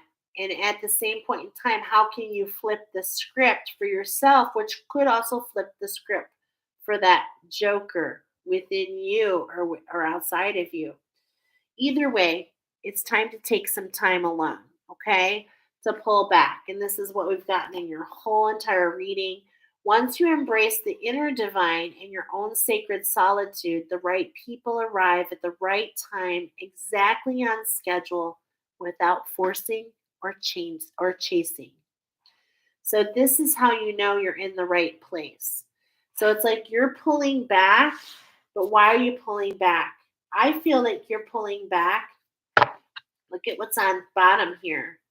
Mistakes. But there's no such thing as mistakes if you allow yourself to let go and see the healing past that. because if something's not for you, it's like, okay, I experienced that, next. So there is no such thing as a mistake, but it says, allow me to know it's okay to make mistakes. So sometimes when we judge ourselves, these are the fears. Sometimes we create a situation for ourselves. Hello, been there, done that. Been there, done that more than once, where we create this situation for ourselves because we judge ourselves on the mistakes. Let me always take care of the inner child so he or she feels love no matter what. Knowing that, sometimes what we feel is a mistake is really related to something outside of ourself. It's a judgment that's been created, okay, within us. And so you're being encouraged, and those judgments that we put on ourselves as we reflect on ourselves do show in our own reality. And so this is all the alchemy that's available to you, pile number 3, to see the world literally with rose colored glasses. And it all happens by taking the view inside first and dissolving those fears, dissolving those mistakes, okay? Letting all of that go by the wayside so that you can trumpet and call into and speak your truth so that others can hear it. And more than anything, you can hear it yourself. Beautiful. Beautiful oracle. Gorgeous. All right. Pile number 4. Last but not least, we've got one of my favorite crystals coming in here. We've got the amethyst. Pile number 4. I just want to jot it down. Okay. So pile number 4. Okay, did not really get many channeled messages for you guys, but we do have the ancestors coming forward. So here's the mandala. And what I see when I'm looking at this, I'm going to be honest. You know what I see? I see the knights of I'm getting like, I want to say the knights of the Templar, but this is a shield against that. I feel like this is a shield. And I actually just had my stomach sink because I'm talking about this and I'm feeling very hot. Wow. Okay. And this is a 10. This is a coming together of an ending here. Ooh. Hold on a second. Is this number 4's energy? We have major purification process going on here for number 4. So number 4, woo, look at this. You're feeling the heat, like literally feeling the heat, okay? Your ancestors want to come forward, first of all, to let you know that there is a burning away, okay? So here's the link, I think, to that pile number 2, all right? We're going down under. I love it. I love when these cards come up just so I can like sit there and say we're going down under. Okay. And what we have here is amethyst. And amethyst is related to the ethers. Okay. So we're talking about amethyst reminds us to take responsibility for our own life force. It focuses energies in the co-creation of our own reality. And so here we have this shield against the Knights of the Templar, which is super duper interesting to me for this to come up because this is like to me being burned away. We're doing away with these energies of this Piscean age, of these judgments, and you do this or you get burned at the stake and all this other stuff, right? And okay, and you know what's coming up right now too, though, is okay. So this story wants to come forward. So this is the shield of the Knights of the Templar, and guess what your motto is? All for one and one for all. So the musketeers, the 4 musketeers, are coming forward, and their mission and what they speak about. This is actually really interesting because this has come into my world recently from spirit of some things that they want me to study.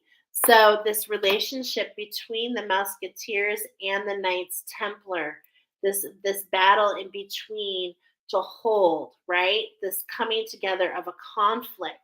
But this is what amethyst does. Amethyst reminds you that you co-create your own reality. And so we don't have to have this conflict here. We can use the amethyst to break it up, right? Look at that. To break it up and see all the people. Do you remember that? Here's the steeple. Look at all the people. Okay, anyway. All right. So it also has to do with your mental body. And it also has to do, well, it's in lots of different chakras. But where it really shines is in your sacral chakra. And in fact, in the Bible, they refer a lot to wine. And you know, back in the medieval times, they would drop amethyst in a glass of water and it looked like wine. This is why it's been called like the alcoholic stone, things like that. Helps break mental patterns. So how does it break these mental patterns? Is amethyst takes you to your future self and co-creates the reality with you and your future self in the here and now. It truly is very beautiful and it allows you to see with new eyes so that you can take the shield down and see things in a new light. Beautiful. So, what do your ancestors want you to know is they want to talk about your power and how to bring it into balance. Yeah, look at this right away. The kookaburra sings. The kookaburra is singing for you. Look at that burning away. So spirit is coming in. The birds, spirit is coming in. This is the magic at hand for you. Spirit is coming in. Like, look at the Knights Templar here. I mean, I'm just saying, it's like we're going past that vibration. We're going in all the way down to twist and bring a healing. Okay. We're releasing the cross within. Interesting. The cross within. So the kookaburra sings for you. There's a healing at hand. Okay.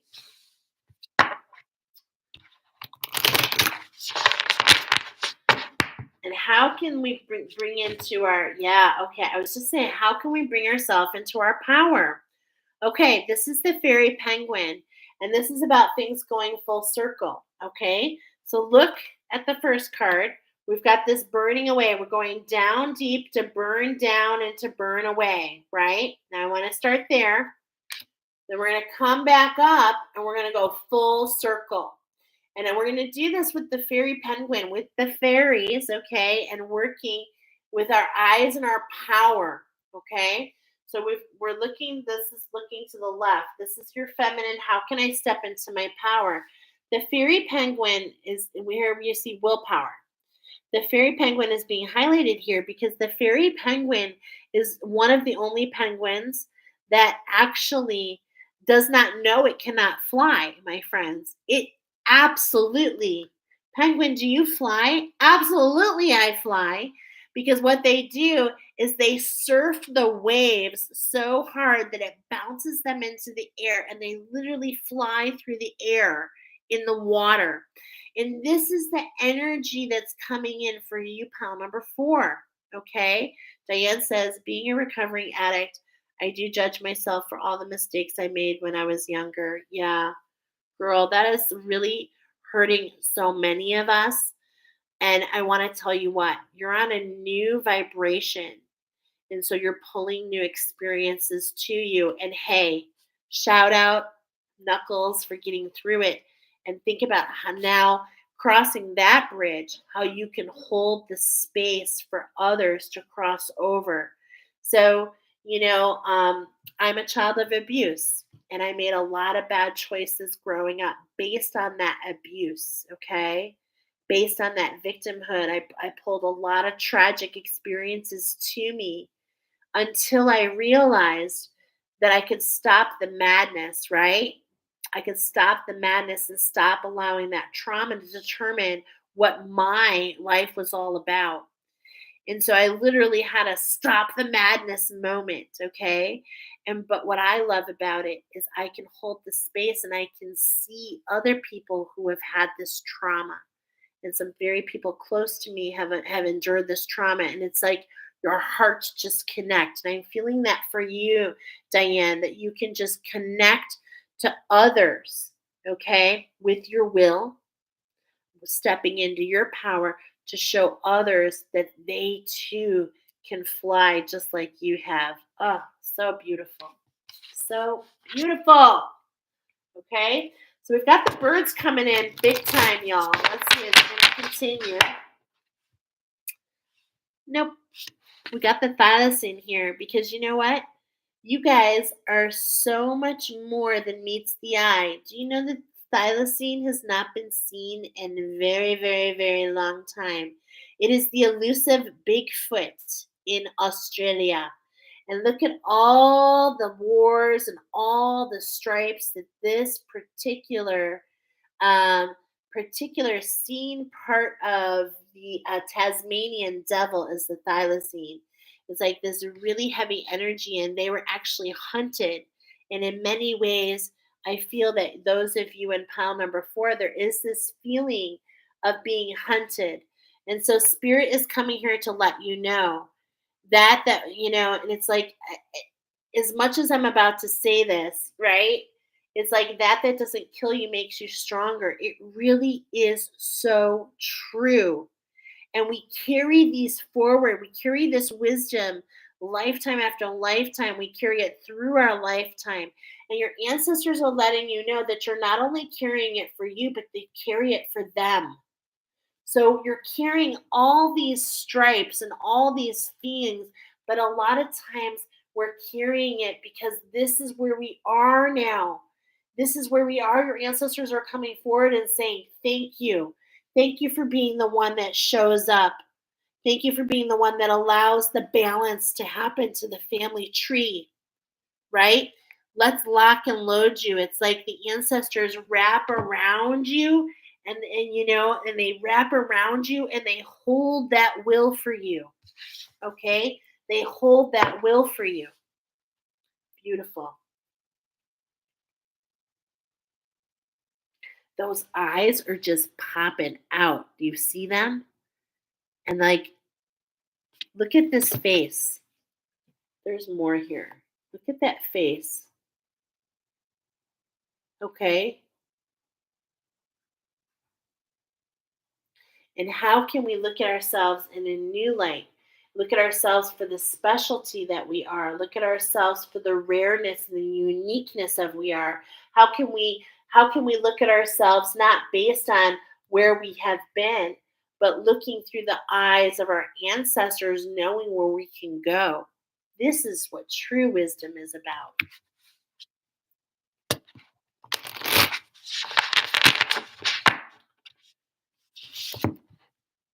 Are you kidding me? I literally was talking about this card. We have to read it now. Literally talking about this card, getting a message to plug my computer in. Wow. 2 weeks in 2 weeks in a row. I see it in my mind's eye. You see me shuffling in front of you. It is a vibration of a 7. Look at the magic coming forward. This is exactly the card I was referring to. Mother Earth, the turtle, the leather neck. Let's check it out. This is just in the structure cards, okay? But this is number 4. This is the number 4th card. And so this is what is going to be on bottom. So we've got to read it. Hello. Number 34. Okay. I love number 34 because I'm a Chicago fan, and that's Walter Payton. And Walter Payton, it was called the sweetness, right? So how can we get the sweetness out of life, right? Well, the turtle. Even when we're surrounded by those we love and respect, we sometimes feel alone and isolated. We sometimes forget our connection to spirit with the relationship we have with the earth mother and creation. We feel apart from, rather than part of, nature. We feel disconnected from the great wheel of life and believe ourselves to be alone. Turtle, however, reminds us that we are never alone and that the earth is our mother and that she loves, speaks, protects, and provides for us every day. Due to the ancient heritage, turtles have long been revered as symbols of Mother Earth, longevity, and protection. Turtle lays her eggs deep within the warm sands of Mother Earth, confiding in her protection and nurturing to her offspring. She trusts that Mother Earth, or Earth Mother, will provide with all that they need to develop so that they emerge as strong, independent representatives of the next generation. To hide something sacred within the dark abyss of Mother Earth away from the light of Grandfather Sun is symbolic of a ritualistic death endured by individuals by many ancient cultures in their search for healing, ancestral wisdom, and spiritual enlightenment. Excuse me. As the turtle's young emerge from the sand, they are in fact rebirthing from the womb of the Earth Mother. And I feel that you are doing the same. I feel that you are being birthed from the womb. You are the turtle, the leatherneck turtle. Specifically, I feel it so much. Their first birth, the first birth is symbolized by the laying of the egg into the earth with the birth symbol, and I'm seeing that golden egg of Zachariah in pile number 2. Wow. I'm just saying, if it's number 2 and getting it again.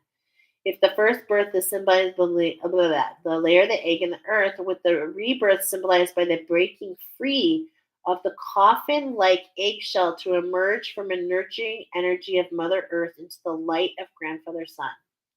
So, excuse me, if the turtle has edged her way into your cards today, you're being prepared for profound change in the form of a healing regarding family issues, secrets, personal growth, and an awakening of sorts. You are literally being prepared for rebirth, emergence, and a return to clarity. You're also being reconnected in a sacred way to the creative force of Mother Earth's womb, her heart, and the inherent wisdom she yearns to impart. And if I mean, I'm just feeling all kinds of connections. Number 2 here, you guys. You're being reminded that we are all related, and that even though you believe yourself forsaken, you're being cradled and nurtured by Mother Earth. And if you really resonate with this card, if it's speaking to you like it's speaking to me, I encourage you to revisit. I do most of my Oracle live, so you'll see it in the live folder, but there is in Spark of Wisdom, you should see the turtle, okay? The turtle. And how can you swim and how can you ground yourself with the energy of your ancestors? In a lot of ways, your ancestors want to carry you in their shell.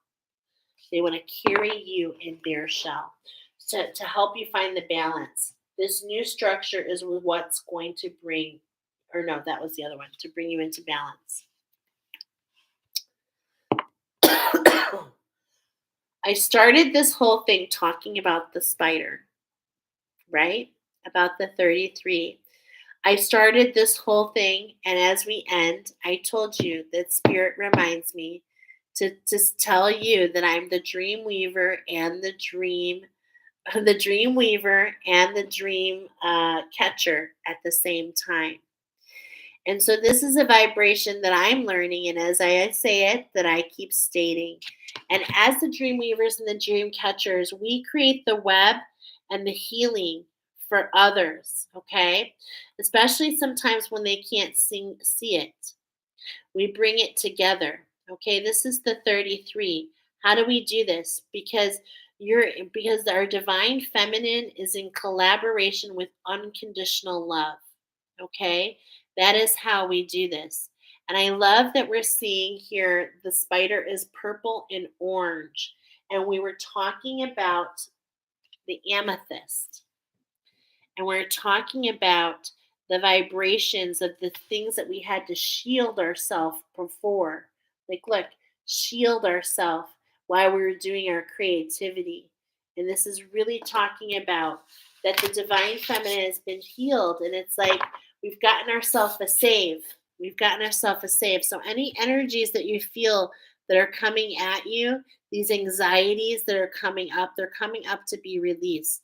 So just ask for your power back. And it's like, hang on. And at the same point in time, there's this element of cleaning up the cobwebs, creating while you're waiting. Okay? Yeah, look at this. The mouse scrutiny. Okay? Allowing yourself to go within and to see things and to observe things from a point of view. There's definitely some I'm feeling some fear here. We're going to continue to go through here. Let's pull one more card. Yeah, there's something all these cards are actually holding in, and they're all holding something together, okay? And this is what I'm seeing for you guys, okay? Because first of all, what we're talking about here is about how we can get into balance, okay? How can we get into balance? So that's what the ancestors are saying. They wanted to show us the structure with the four shuffles. They want to show us how to step into our power to bring ourselves into balance. Okay, step into our power to bring ourselves into balance. To allow this 33 to finish, we're still clearing the cobwebs.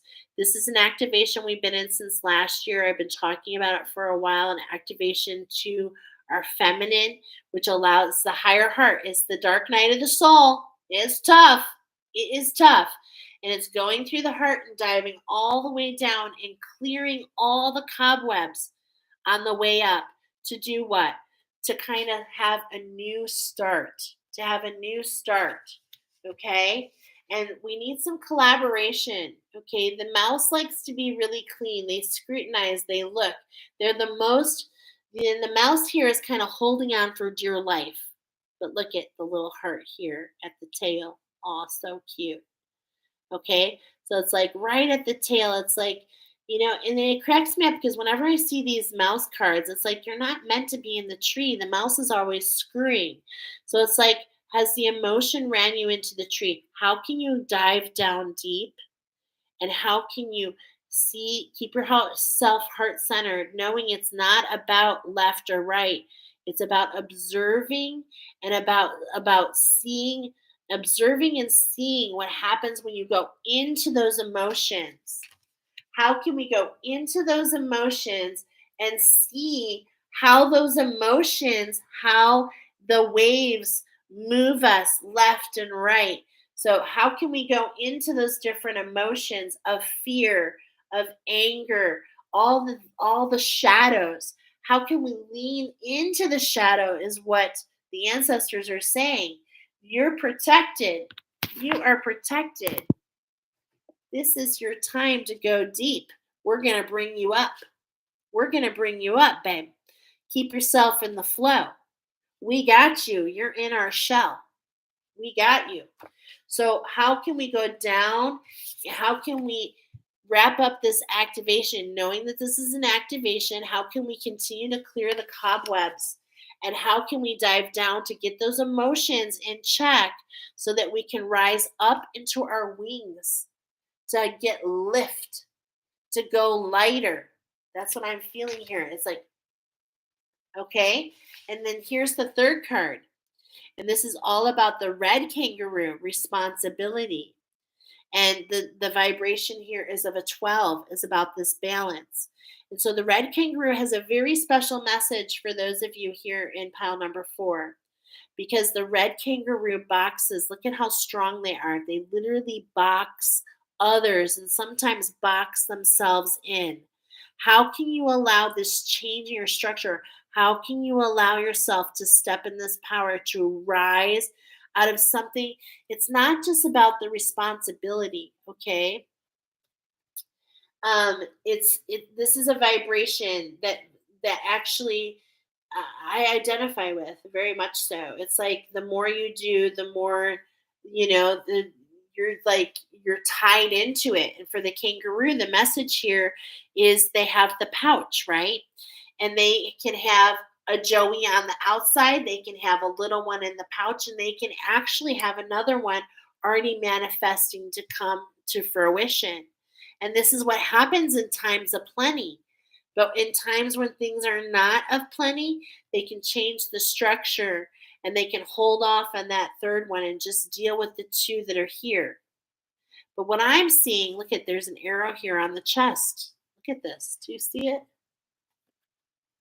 There's an arrow on the chest pointing to this unconditional love, to see things and to get. I'm getting a connection to that rose quartz. Was that number 2 again? No, pile number 3. Okay, to allow yourself to, instead of seeing red, to see yourself in a new light, to see with those rose-colored glasses.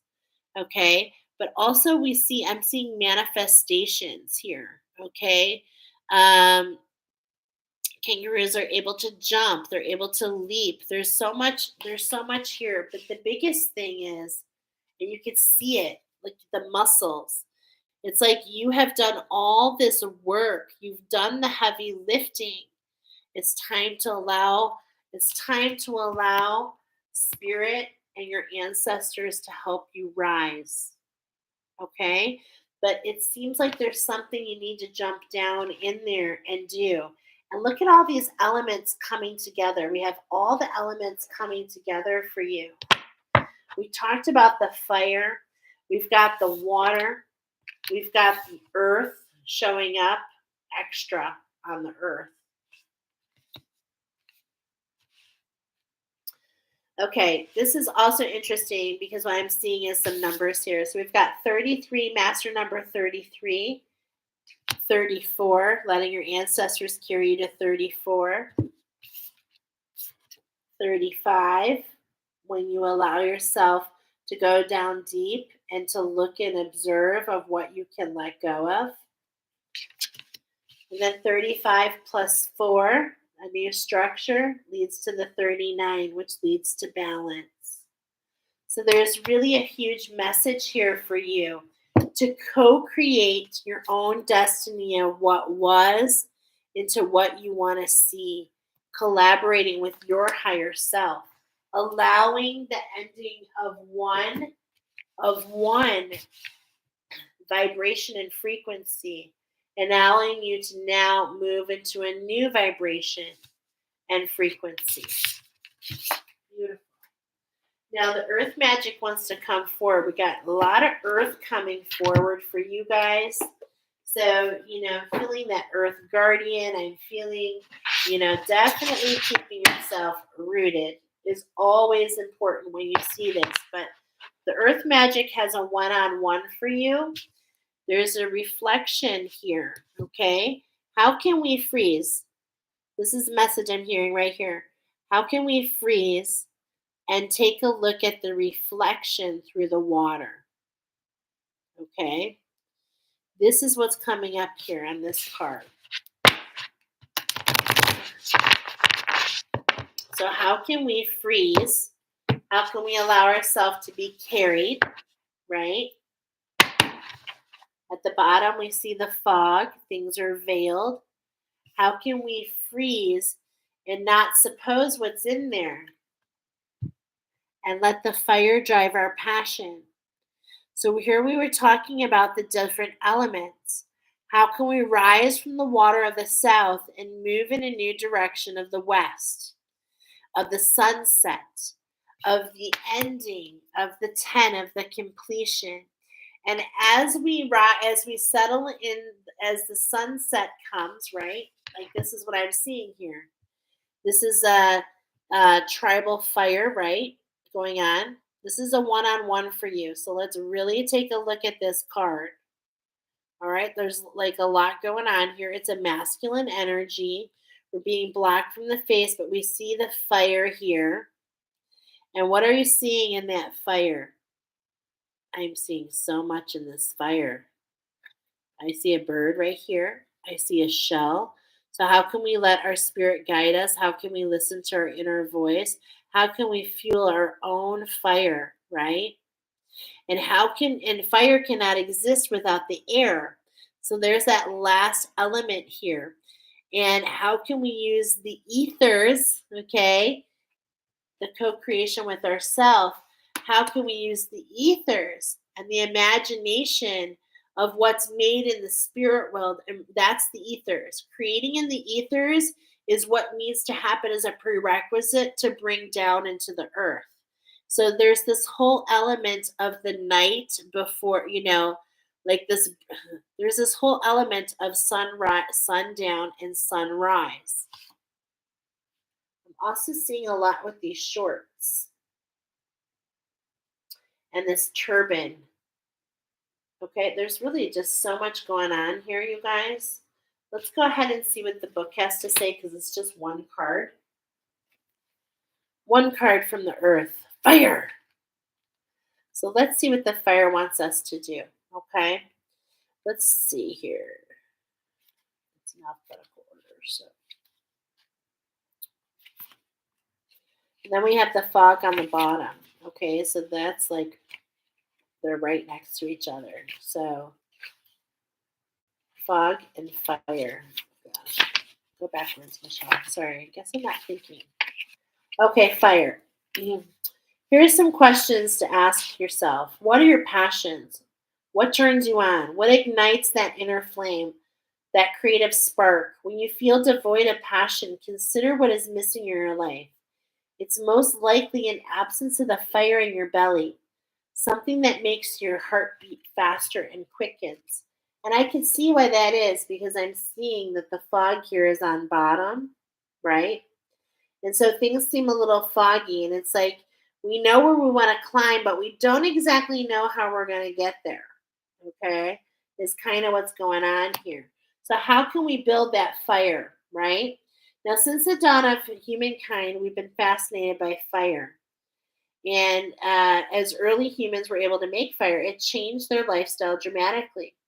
Through its capacity to generate heat and light, fire made it possible to cook food, to stay warm, and to stay warm in cooler climates, to keep predators away at night. And of course, a huge furnace called the sun is the spark of life here on Earth, bringing not only the necessary warmth of this incredibly huge ball of fire, but also life giving rays emitted by that fire. And we talked about that in pile number 2, how sitting in that sun's rays can actually help illuminate your light body. Because look at all this darkness, okay, in the back. And so the fire comes to the forefront to allow us to see in the dark. But kind of getting this element of the light body again. Okay. So in this card, a man is enacting an ancient. Okay, excuse me. Let me start over. In this card, a man is enacting an ancient ceremonial fire dance originating from Samoa, at one time performed to ignite the passion of warriors before a battle. And weren't we talking about warriors? We speak of being on fire or catching fire, phrases signifying that we possess an intense desire or enthusiasm for something. No wonder that passion has been associated with fire. So, if we come in with this energy of the warrior, though, I feel like we're missing something. So, how can we let go of the fact that we're not here to fight? And how can we instead rechannel that energy into our sole purpose of who we are and what we want to see in the world? So, passion is something that comes from outside of you. And do you know the color of passion is purple? I actually teach that in my Rainbow Bridge class. That's so beautiful. It comes from outside of you. Passion is something that comes from outside of you, although some events and circumstances can trigger it. It's an intensity or a feeling you rather quietly experience or enthusiastically experience. Passion can simply be a strong feeling or sensation itself. I said it is something. It is not something that comes from outside. It's inside. Sorry. Passion can simply be a strong feeling or sensation itself that is so powerful that it motivates you to act. This is too often associated exclusively with sexuality, which certainly is one way of experiencing passion. However, that limits its meaning and it demeans the broader possibilities of what fueling your passion can do. Open yourself to the truth of what you are passionate about and find what it means to you. Okay? And allow yourself to kind of sit in this fog. You know, what I'm feeling with this fog is like the fog has come so that you can pull back and fuel this fire and elicit this dance, if you will, yourself.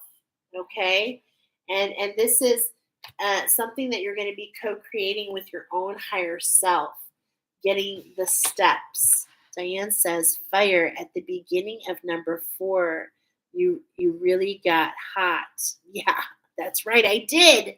Didn't I? Thank you for that reminder because it felt like a while ago. I did get super hot. So with that purple fire, the violet flame coming forward, and and my left foot is literally like so heavy right now, so that's telling me that there's some heaviness in your, well, the ancestors are coming forward in both cards, letting you know that there's some heaviness that all earthlings carry, and this is what's being burned right now. Okay, so just allow the fog to clear. Hold the vibration of love, right? Hold the vibration of love.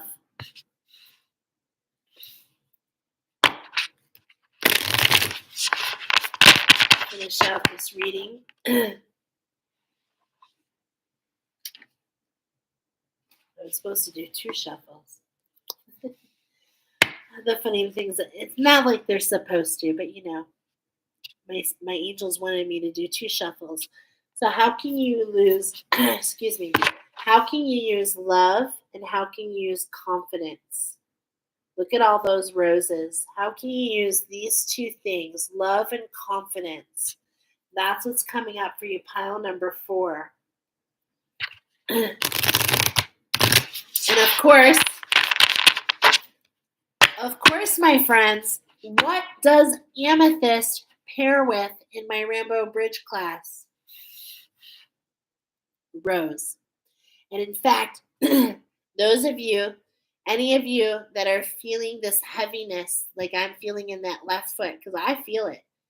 So if you're feeling this heaviness, I actually have in another folder, it's called the attunements. There are 3 or 4 attunements that are available online in meditation form. I encourage you, if you pile number 4, I encourage you to go experience that. It is a beautiful meditation of amethyst and rose to really help cleanse and clear your sacral waters, to cleanse and clear your blood. Think of all the water that flows through you. So you can cleanse and clear those vibrations so that your ancestors can do what? So they can lead you up, right? So it's right here. So that they can actually help pull you up. You guys saw the card. I don't have to grab it again. How they can pull you up, okay, and lead you to this beautiful new destination. Because as you let go of this cycle, you emerge into something brand new. You emerge into something brand new. Okay, so let's see. Striving. Eventually, the individual ego's drive to make things happen falls away, replaced with a relaxed, trusting openness to answers as they arise. Thank you, Divine, for letting me move with the flow. Are you kidding me? I love it. I love it. Totally what we're talking about. And on the bottom, we have this lotus, this beautiful blue lotus. And look at this structure of the sun. Look at, it's the sun here, you guys. And see this nourishment, all this blue and gold. I am with unlimited love beyond all seeming restrictions of age. I am filled with joy, energy, and beauty, a vessel for the divine Shakti. The divine Shakti, the coming up, the blue lotus, the epitome of going through the muck. And so I feel this so much with pile number 4. I feel that you've been on this very long journey. I feel like it has been long, and that's why you're striving. But you know what? Now is the time that you've gotten into this flow and there's this rise happening. Okay. So allow this to untwist for you. And you might also want to think about putting some amethyst like you saw on my grid. So I had the arrows pointing out so that we could, and I believe, I got to check in with my guides. I can't remember. Did we go to the right with amethyst? No, we went to the left. So we did a little lefty loosey. What I mean is we tightened the ship and we have the energy leaving. So the energy leaving to the left. And isn't that interesting? My left foot, the left is our feminine energy leaving the left. Okay. So fuel that passion, strive, hang in there, let the energies kind of roll off us, and let's get through this next couple days and see where we're at on the other side. I'm going to see you very soon. Thank you for your patience tonight. Um, I think it actually helped me to do Oracle in a different way because I was getting a message to time myself, but now I'm thinking that that message was not really meant for me. And so see here, just as I'm speaking, I'm learning and co-creating with my truth, my true self, my higher self, as we all should be doing. Okay? So have yourself a good time. With these energies, just roll with the punches and allow those anxieties to just kind of release. Shamara says, thank you so much for your messages. Once again, I continue to appreciate you immensely for your beautiful service to all of us, to us all. Well, you're so very welcome. It's very grounding for me. I love being here. I love plugging in, and I love bringing these messages forward. I can only hope that they help any of you in any way. And if you need anything, just reach out and let me know. Okay, guys. We'll talk to you soon. We'll catch you on the flip. We'll see you 2 and 2. I gotta do my Chuck Woolery. We'll see you in 2 and 2, maybe 2 days. All right. Yeah, I'm feeling that. We'll see you soon.